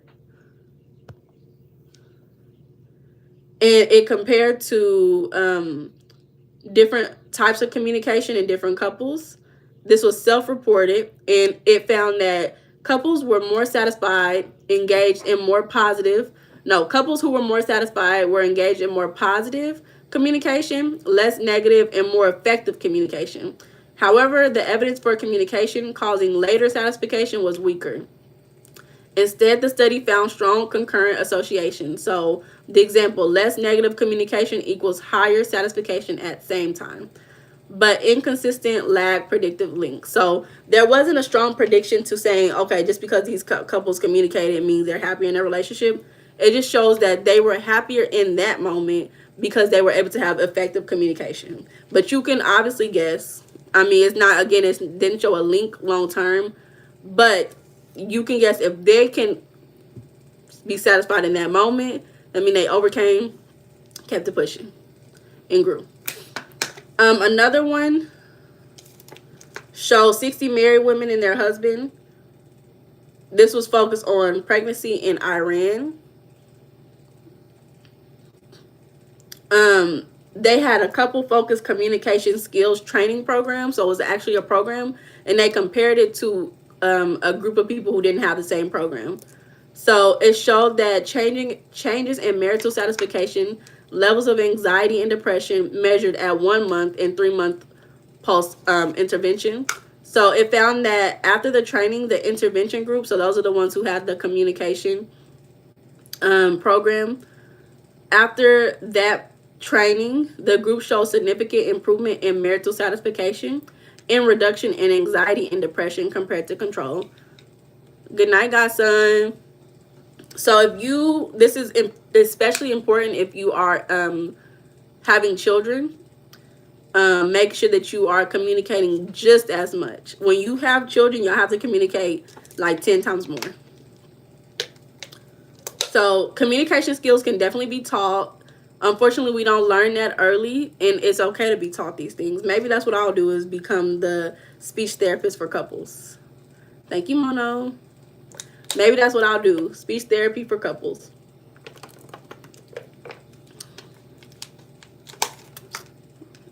Okay. And then the last one that was found was about married couples, and it found that emotion regulation, so that's how well individuals manage and repair their emotional responses, was a strong predictor of marital satisfaction than basic communication skills alone. So you have to have emotional intelligence and be able to have emotional regulation. So when you have things like criticism, contempt, withdrawal, and disengaging in a relationship in general, that is going to cause a breakdown in your relationship. So you want to make sure that you are acknowledging that it is possible for you to have those behaviors. You're not perfect, and your partner's not perfect either. It is possible for you to have those behaviors and to have awareness when you may express those behaviors. Be accountable to yourself first, because the first thing that we want to be aware of is, how am I doing for myself? Is this how I want to show up? Do I want to show up as critical? You're not getting paid for criticizing. So, and that's all I have for you guys today on the topic. Be honest. How many of your family members are jealous of your hair? None. I don't think anybody's jealous of my hair, babe. They can do their hair too. Nobody's jealous of my hair. I remember when I cut my hair off when I was younger. Everybody was like, oh my God, you cut your hair. But nobody. But yeah, y'all. So that's all that I have for this conversation today. I really want to emphasize the idea of communication is just an exchange of information. Oh, Casey, thank you. How old were you? What do you mean? Thank you, Rico. I appreciate you. So the poll, we have 41 votes. Make sure y'all like the live, y'all. Thank you, John. Everybody, not everybody, 73% said yes, they feel like they communicate effectively. 17% said no, and 10% said I don't know from our poll today out of the 41 votes. So that's very, very interesting. Trying to figure out my age. A couple of y'all was very spot on. If you look up earlier, some people was very spot on. Okay, Black American Princess, Rico, you know. And thank you. So, y'all, my phone is dying. So I have a little bit of more time to talk to y'all. Yeah, John, don't be trying to tell him my business. John, no. He be trying to tell everybody my business sometimes. I be like, John, no. Don't do it. So what y'all want to talk about before we get off alive?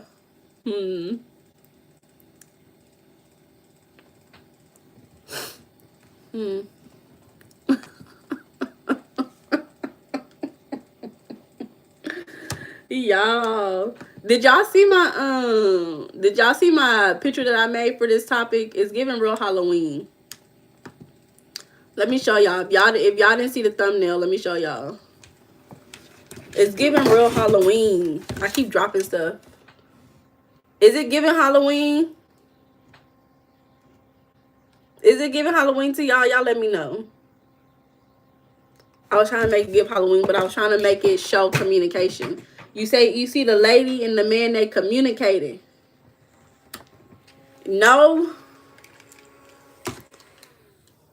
you didn't see my picture? Now I gotta show you that picture. I worked a little hard on this. No Thanksgiving. Y'all see that picture? This is the thumbnail for today's title. For today's video. This is the thumbnail. It's giving Halloween. The relationship killer. And then we got white people in the forest. Y'all know what be happening when white people go to the forest now. You know they're the bravest people in the world. I saw this TikTok video of this white man in the bear's cave. The bear was hibernating. The white man was in there taking pictures of him while they was hibernating. While the bear was hibernating. Somebody in the chat said, if we didn't have white people, how would we know what the inside of a bear cave looked like? And how would we? How would we? Look like a health insurance ad. That's hilarious. It's giving fall vibes. Okay, period. How would we know what the inside of a bear cave looked like? No, I really chose this picture because this is the only picture that showed a couple communicating like the way I wanted to show it. So that's the reason why I chose it. But I think that it added a second layer because they look like they're in the forest. Or the top of the mountain. Yeah, top of the mountain. Because I'm not messing with no bears. It's a certain type of white people. I don't know.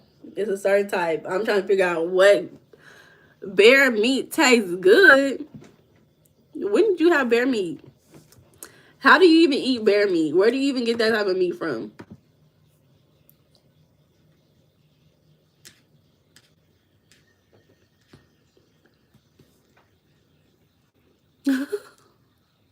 You from Florida? Oh, that's why. Any man from Florida, you guaranteed to hear something you ain't never heard before. Your stepdad from Alabama?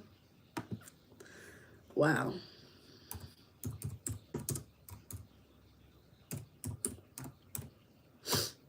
I like this conversation today as well. Hey, DJ Fly. Make sure y'all like the live, and I'll be back Sunday. I'm trying to figure out what topic I'm gonna say. You white, Scott? Okay, Scott, you be in there too? Or are you like Casey? I've had every wild animal. No, that wild tab. So it's Florida. So it's not just white man. It's Florida man as well. Crocodile. Okay, that's definitely. I've tasted crocodile before too. One time. It tasted like regular meat though.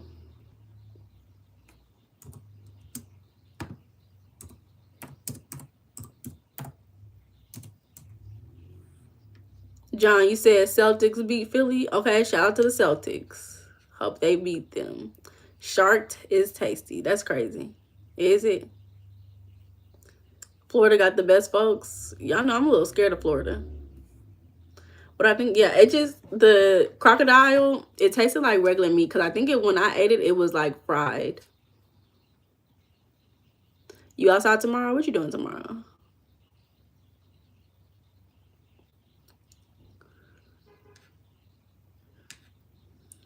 So, let me see. So, we've done what, like 4 conversations? What y'all want to hear? I'm going to give y'all a couple of ideas, and y'all tell me what y'all want to hear next time we talk. I have what? 1, 2, 3, 4, 5, 6, 7, 8, 9, 10, 11, 12. I got like 12 more topics, y'all. Oh, the way I said Rico sounded funny. Everybody moved to Florida. Not me. I don't think that's ever been on my bucket list. Florida has never been on my bucket list. Thank you, John. I appreciate you too, friend. Okay, welcome to the community tab. PR said too much Florida man. Yep, too many Florida man. Shout out to all my Floridians though. So here's some topics. Look, John be knowing what I'm about to say. John be knowing what I'm about to say. It was 80 degrees. I got a friend from Florida. I love her to death. She be stressing me out. I'm like, girl, why are you stressing me out? Okay, so here's the topics. Okay, Rico, have fun. Rico be outside. Rico be outside. I love that for you. Okay. Here's the topics.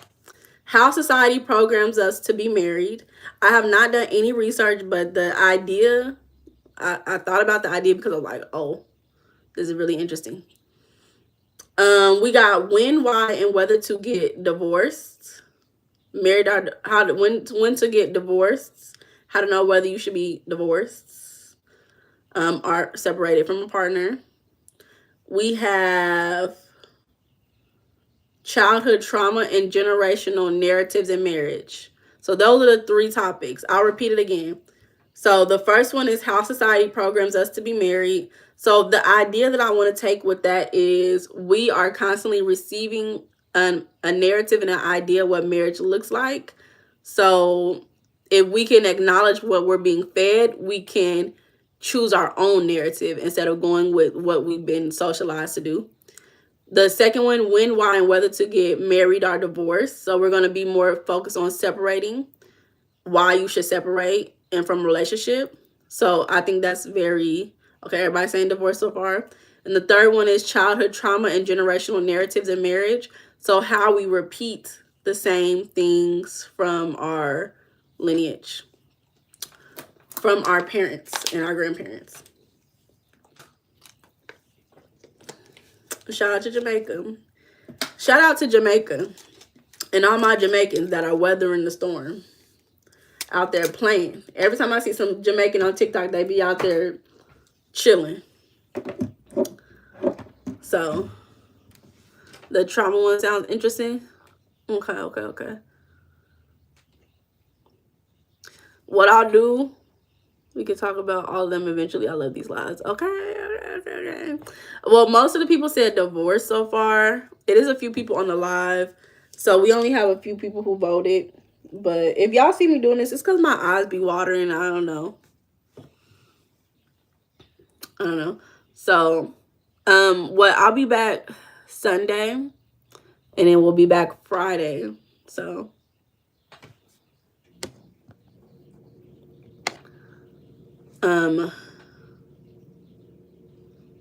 we can do divorce Sunday, and then on Friday we can do the childhood trauma and generational narratives in marriage. That's okay with y'all?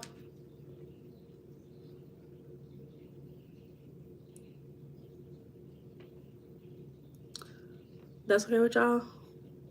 Perfect. Okay, cool. We'll do that one Sunday then. And I think with a lot of the things that we've been talking about, it will be very direct. Like, we've been talking about this, and if y'all can't do it, y'all need to just break up. Gender roles in relationships. Okay. I wonder if I have anything where we can pinpoint that more. Let me see. Marriage, preparation, dating for marriage. I don't think I do. Let me add it to the list.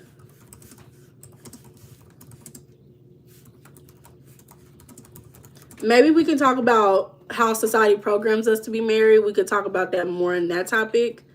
Gender roles in relationships. What am I doing tomorrow? I don't have any plans. I need to do something though. Thank you, Casey. I hope you get your rest too, friend. Gender. There are only 2 genders. Why you say that?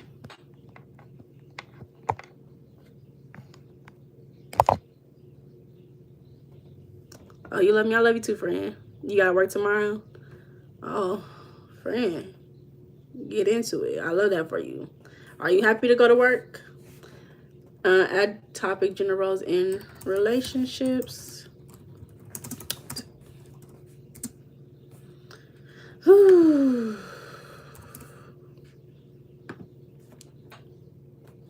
When I'm going to the karaoke. Let me tell y'all something. Speaking of that damn karaoke bar, y'all. Y'all know I've been there like twice. So I went there the first time at the beginning of the year. I went with one of my classmates. We had a good time. Oh, you thought gender was meant? Yeah, he asked me to do gender roles in relationships.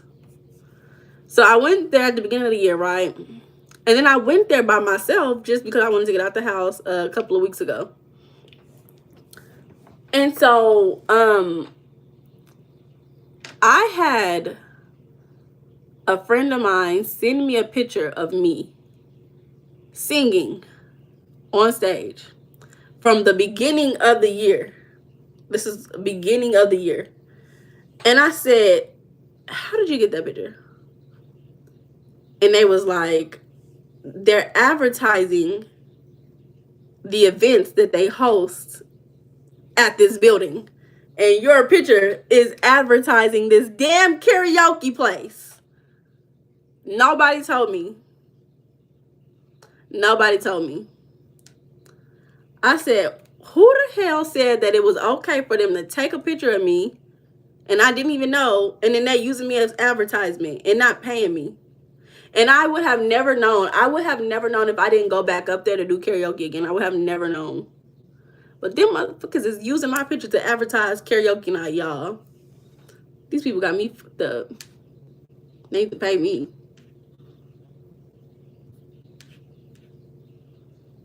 Exactly. Was the picture cute? It was cute. My hair was done, thank God. I think I have a picture of me that day. Let me see if I can show y'all a cute picture of what I look like that day. Because I took pictures too, but I didn't really like the pictures that much.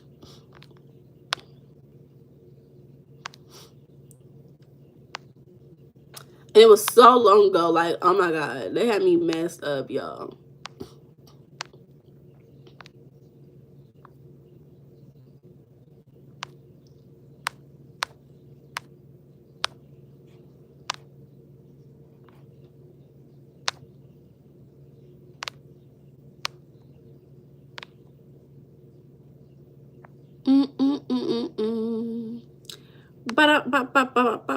Okay, so like this is what I look like that day. Hopefully the picture, can y'all see me? This is what I look like that day. Oh wait, no, that's the wrong day, y'all. That's not even that day, y'all. I'm sorry. That's the wrong day. I don't even like these pictures that much. This is what I look like that day. I don't even like these pictures that much, but it's cute. Yes, cornbread, we still on, friend. They ain't talking no money. What songs did you sing? What song did I sing? I think I sung, I can't remember, y'all. I just get up there and I start doing whatever. Pastor's wife. I'm not a pastor's wife, baby. Maybe. I don't know. I'm not a pastor's wife, though. I was, okay, Rico. I was trying to sing Mona Leo, but they don't have Mona Leo because they only do songs that are karaoke. Mona Leo ain't got no karaoke music. But if she did, I would be up there jamming Mona Leo. So that's how they got me. That's how they got me up there looking bad as hell. Using my picture for advertisement. Didn't pay me a dime. Didn't even acknowledge. Didn't even let me know. How many drinks have I had? That day I probably had like 2 or 3. Hey, GR friend. I probably had like 2 or 3. Something like that. Pastor's wife is dry. She definitely got more flavor. I'm dead. Thank you, Rico. But let me take this picture down, y'all. I'm putting you down. Big Leo, let's talk there. Why is it not? Okay, there we go. Putting you down. Putting you on. So, y'all, my phone about to die. Y'all make sure y'all double tap the live before we get off the live, y'all. So, I know this is one of my favorite perfumes at the moment. Jasmine Sullivan, no. What song was I singing? I really don't remember. I think one of them might have been "You're Contagious, Touch Me, Baby, Give Me What You Got." Y'all know that song? Sexy lady, drive me crazy, drive me wild. It's 2 o'clock in the morning, where you been? I was with my best friend. You a lie. I called Keisha and they were both at home, but I didn't mean them though. Y'all like that song? But y'all know when I sing in front of people, I don't sing the same way because I'm singing like very low into myself right now. But like when I project, it don't be as good, you know. Mr. Big Ron, y'all on point, y'all on point, y'all got it. I love that music. Bust it. And then you got "You're Contagious, Touch Me, Baby, Give Me What You Got." I think that's the one I sung was Contagious. That's one. I don't know the second time. I forgot the song I sung. Because I think I sung Emotional Roller Coaster. That's what I sung. It wasn't emotional. It was like Emotional Roller Coaster or something. 33 videos were made of that song. 33 videos. What you mean? R. Kelly? Thank you, John. Oh, that's a good song, Tab. That's a good song. That's a good one. I feel like you need like a partner. Like when you sing that, like you need somebody to be up there so y'all can like hand it off. I think my friend did record it. I think I might have a video, but you know, it's going in the archives. It's in the archives, y'all. But I still need to email them people because I need to email them and tell them that they need to pay me. I might just go. That might just be on my to-do list. I might go up there tomorrow and tell them to give me my money. They be having a lot of events at that place, though. I do like going there. Show it. Show what?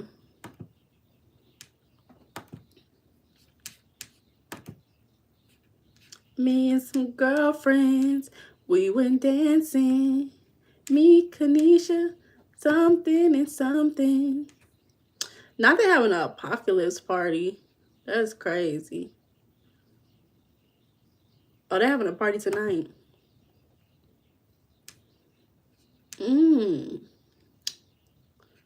See, this one, I really like this place, though. They having a phone party tomorrow, y'all. They having a phone party. I'm glad y'all told me. I need to go look at this. It's at 11 a.m., y'all. I might go there tomorrow. It's only $5 to enter, too. You did Music Soul Child? Oh, they gonna trespass me, friend. What? Oh, that's what you mean, PR. They got like 30. They do got a lot of videos. I think that make it better with them having a whole storyline. How you know how they do black people? What they be doing to black people? I might go there tomorrow. A phone party sounds so fun. We have multiple purple and orange phone machines. Family friendly music. So that give me 2 reasons to go up there. To go up there and cuss them out and go get the phone party going.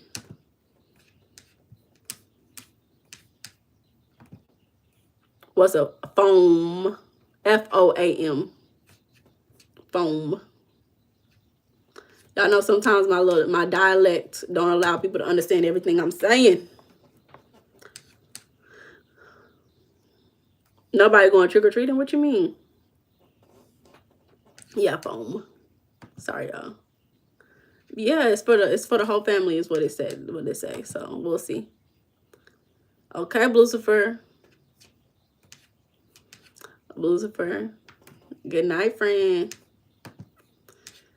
But I really do like this place. They do got me fucked up for using me as advertisement without telling me, but it's cool. I'm just gonna ask them, can they give me some more free events? I think that's, if you're gonna keep my picture up there, just let me go to all these events for free. Get me into them. Take me through there. Take me through there. Ooh. Maybe use your ring. What type of ring? PR, you married? That exactly, GR. They owe me. They got Zumba. What they doing tomorrow though? Tomorrow's the 1st. They got a concert tomorrow, which I'm not really too interested in it. They have another party. This looks like black people though. DJ Wally. I have a lot of concerts tomorrow. And why is this at 9:30 in the morning? What the hell? 9:30 to 11 a.m. Is that yoga? Oh my God. Why do they have that so early? This, oh my God, that looked like it would be so nice. Go collect what they, I'm telling you. High school ring, married.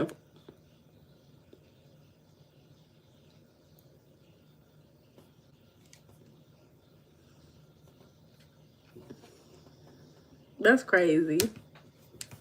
That's crazy. Y'all tell me, what's the unfortunate part about being married? What is it? Tell me, please. I gotta know. Divorce is a topic Sunday. Yes, divorce. That's what we're gonna talk about. When to divorce. Why to divorce. Oh, maybe we should add relationship repair when you feel like it's divorce. When you feel like divorce is the only option, relationship the repair. We'll add that to the topic as well.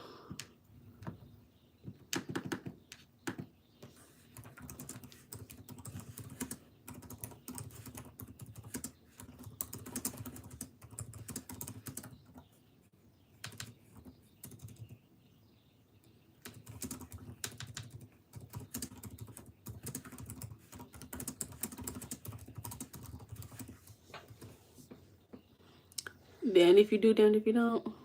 Hey, user, friend. I wish I knew who you was, friend. I love you too. Married and you get tired of the old back. So are you telling me that I should not get married? Lucifer, friend. I'm about to get off here, y'all. Y'all are hilarious, bro. The old bag is crazy, Rico. Old bag is crazy. It's a choice and I never will again. Damn. Okay, so you gotta tell us. Y'all gotta tell us, and it's not a lot of people in the chat. Y'all gotta tell us. I got 7%. Before we get off alive, what is the main problem with marriage? Why should we not get married? Tell us from personal perspective. Green, oh, Green live. Will, oh, Will. Hey, Will. But I have, oh. Oh. Okay. Okay. Cheesecake Factory. Okay. Okay. Marriage is not for everyone. I agree. It's not for everyone. Mind y'all, I come from a single mother. My mother was never married, so I never seen a marriage like every day of my life. If I can be so honest, growing up, because I was raised around a lot of single women with children, the only people who I saw who were married or in committed relationships with the women that they procreated with were like my uncles, and they did not date black women. So for me growing up, because I was a child, that communicated to me that when I get older, I will be a single parent. So I didn't see myself as in a relationship getting older, and I had to really do the work to acknowledge that that was happening in my life. I remember when I was like early 20s, I had a really close friend, and she was black. Both parents were black as well. And that was the first time that I had seen in my age range a lady come from a two-parent household. But her father was also an unhealthy individual. And he was very disruptive to the family system. And then her parents ended up getting a divorce. But that was the first time that I had seen a black person come from a two-parent household. Besides my own family, because my grandparents are still married and they raised their children, although they, divorced and whatever, they raised their children in a two-parent household eventually, right? So besides my grandparents, I didn't really see that much in my ecosystem. So as I got older, I had to do a lot of self-reflecting and say that, okay, this was my mindset and I was moving in that way and I was treating people in that way unintentionally and using people and dumping them because I didn't see myself in a long-term relationship. But then when I did the work and I said, you know what, I'm going to change. That is why I am who I am today, because I had to reflect and I had to be like, okay, maybe it is possible. And I can definitely see people, I can definitely have seen myself, if I didn't really sit down with myself thinking that, trying to force relationships, having that mindset, trying to be in a relationship with somebody else, but in the back of my subconscious mind, I always saw myself as a single mom, unawarely, not knowing how could that affect your relationship. And I think that's one of the things why I want to talk about why I want to talk about childhood trauma and generational narratives in marriage, because I do think that that is one reason why some marriages are not able to be cohesive. And I'm not saying that's for the people in the chat, this is just me talking. I feel like because we have generational narratives that create cognitive dissonance in our relationships, it causes more conflicts that we are unfortunately unaware of how they're occurring. And it's because I saw my great grandma getting beat up every day because my grandpa didn't come home with no dinner. And now I have a weird relationship with cooking dinner for my husband who wants dinner. But because I didn't acknowledge it, it's like, you know, where are you? Where's my son? Son, come here. Come here, son. Come here, baby. Come. Come here. Come here. Come here. Come here. Come here.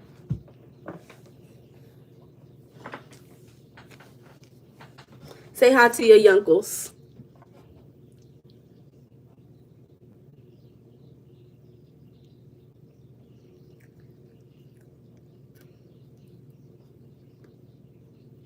Say hi to your uncles, my lovey poo.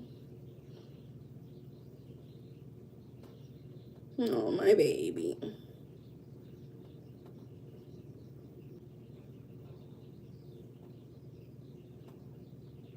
Y'all see him? He's not even purring.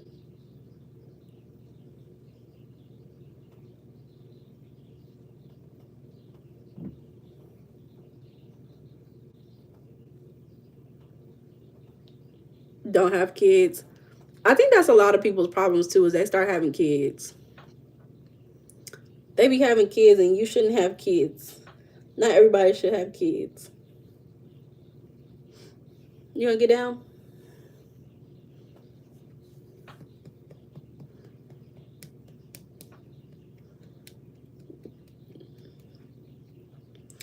Even my parents, they had hella kids. I'm like, damn, why y'all have kids?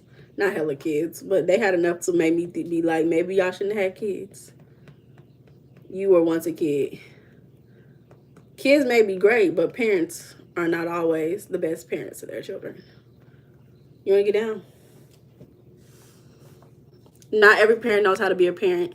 Now, unfortunately, that's not going to be a conversation that I'll be having anytime soon. But, yeah, my brother has two. Why you, PR, why you say that? Smash his head down, that's why. Lucifer, what are you talking about? Where's the dinner? Yeah, I'm not going to be having that conversation anytime soon because I don't want children anytime soon. Give me till I'm like 60. And I'll think more about kids then. But for now, we're going to leave it where it is. But y'all, I'm about to get up off of here. On this PR, you cannot say stuff like that about kids on the spectrum. Accidental kids and shotgun wedding. Well, PR. Some people, a lot of kids do be having behavioral issues on the spectrum, and I do be thinking that their parents need to whoop them more, but it's a lot. I feel like when you have kids on the spectrum, it's a lot of research and things that you have to know, because if you don't learn, you're not gonna understand what's going on. And a lot of times there's not enough parents taking classes. There's not enough parents taking classes. If you gonna be a parent, you gotta take a class. Lucifer, why you keep calling me Lena? Thank you, Palik. I'm about to get off here, y'all. I'm excited to have our conversation. I'll try to touch base on some of the topics. For all my people in the chat, whether you've been divorced or you are divorced, y'all remember, my name is Meiana. I have not been married yet in my life. If the opportunity comes to me, I'll be so grateful. If it doesn't anytime soon, I'm not in a rush to get married, but it is something I would love to get done in the future, and I would love to maintain and manage a happy, healthy marriage that spreads into the community around me and really boost up my community in totality. I would love to be a pillar in my community with my future husband. Other than that, I hope that you guys got something out of this conversation today, whether it's you learn more about communication, whether you realize something about how you have miscommunication, or you realize how you can improve your communication with your partner. I hope that you got at least one thing out of the conversation. If you can, actually, in the chat, if you actually realize something in this conversation today, put in the chat. Tell me the one thing that you realized from this conversation that we had today. Maybe you just never thought about it, or maybe you've already been thinking about it and I expanded on this topic for you today. If just one person says something, that's enough for me. Remember, y'all, I do 15-minute consultations. I can listen to you in 15 minutes. I can identify at least one limiting belief in the conversation that we're having about whatever you're wanting for yourself. Typically, most people want healthier relationships, whether that is romantic, familial, friendship relationships, or even with just themselves. So that's what I'm here for, is to improve your relationship with yourself, because when you improve the relationship with yourself, you improve your mindset, you improve every single other aspect of your life. Lucifer, I feel like you're doing that on purpose. Hey, Gary friend. Allegedly, Gary's here, y'all. Allegedly, Gary is here. Allegedly. So, hey, Young Fresh, y'all. Y'all make sure y'all like the live before we get off of here. Double tap, double tap, double tap, double tap, double tap, double tap. Okay, son. Thank you, friend.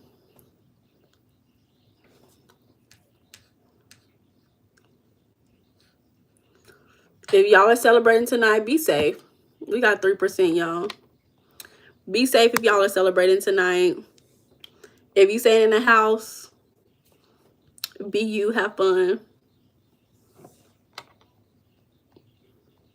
Y'all have a wonderful night. I appreciate you guys. I'll see you guys Sunday. TTYL, y'all. Okay, Rico, thank you. Thank you, GR. I'll see you guys Sunday, y'all. Y'all have a wonderful night. Bye.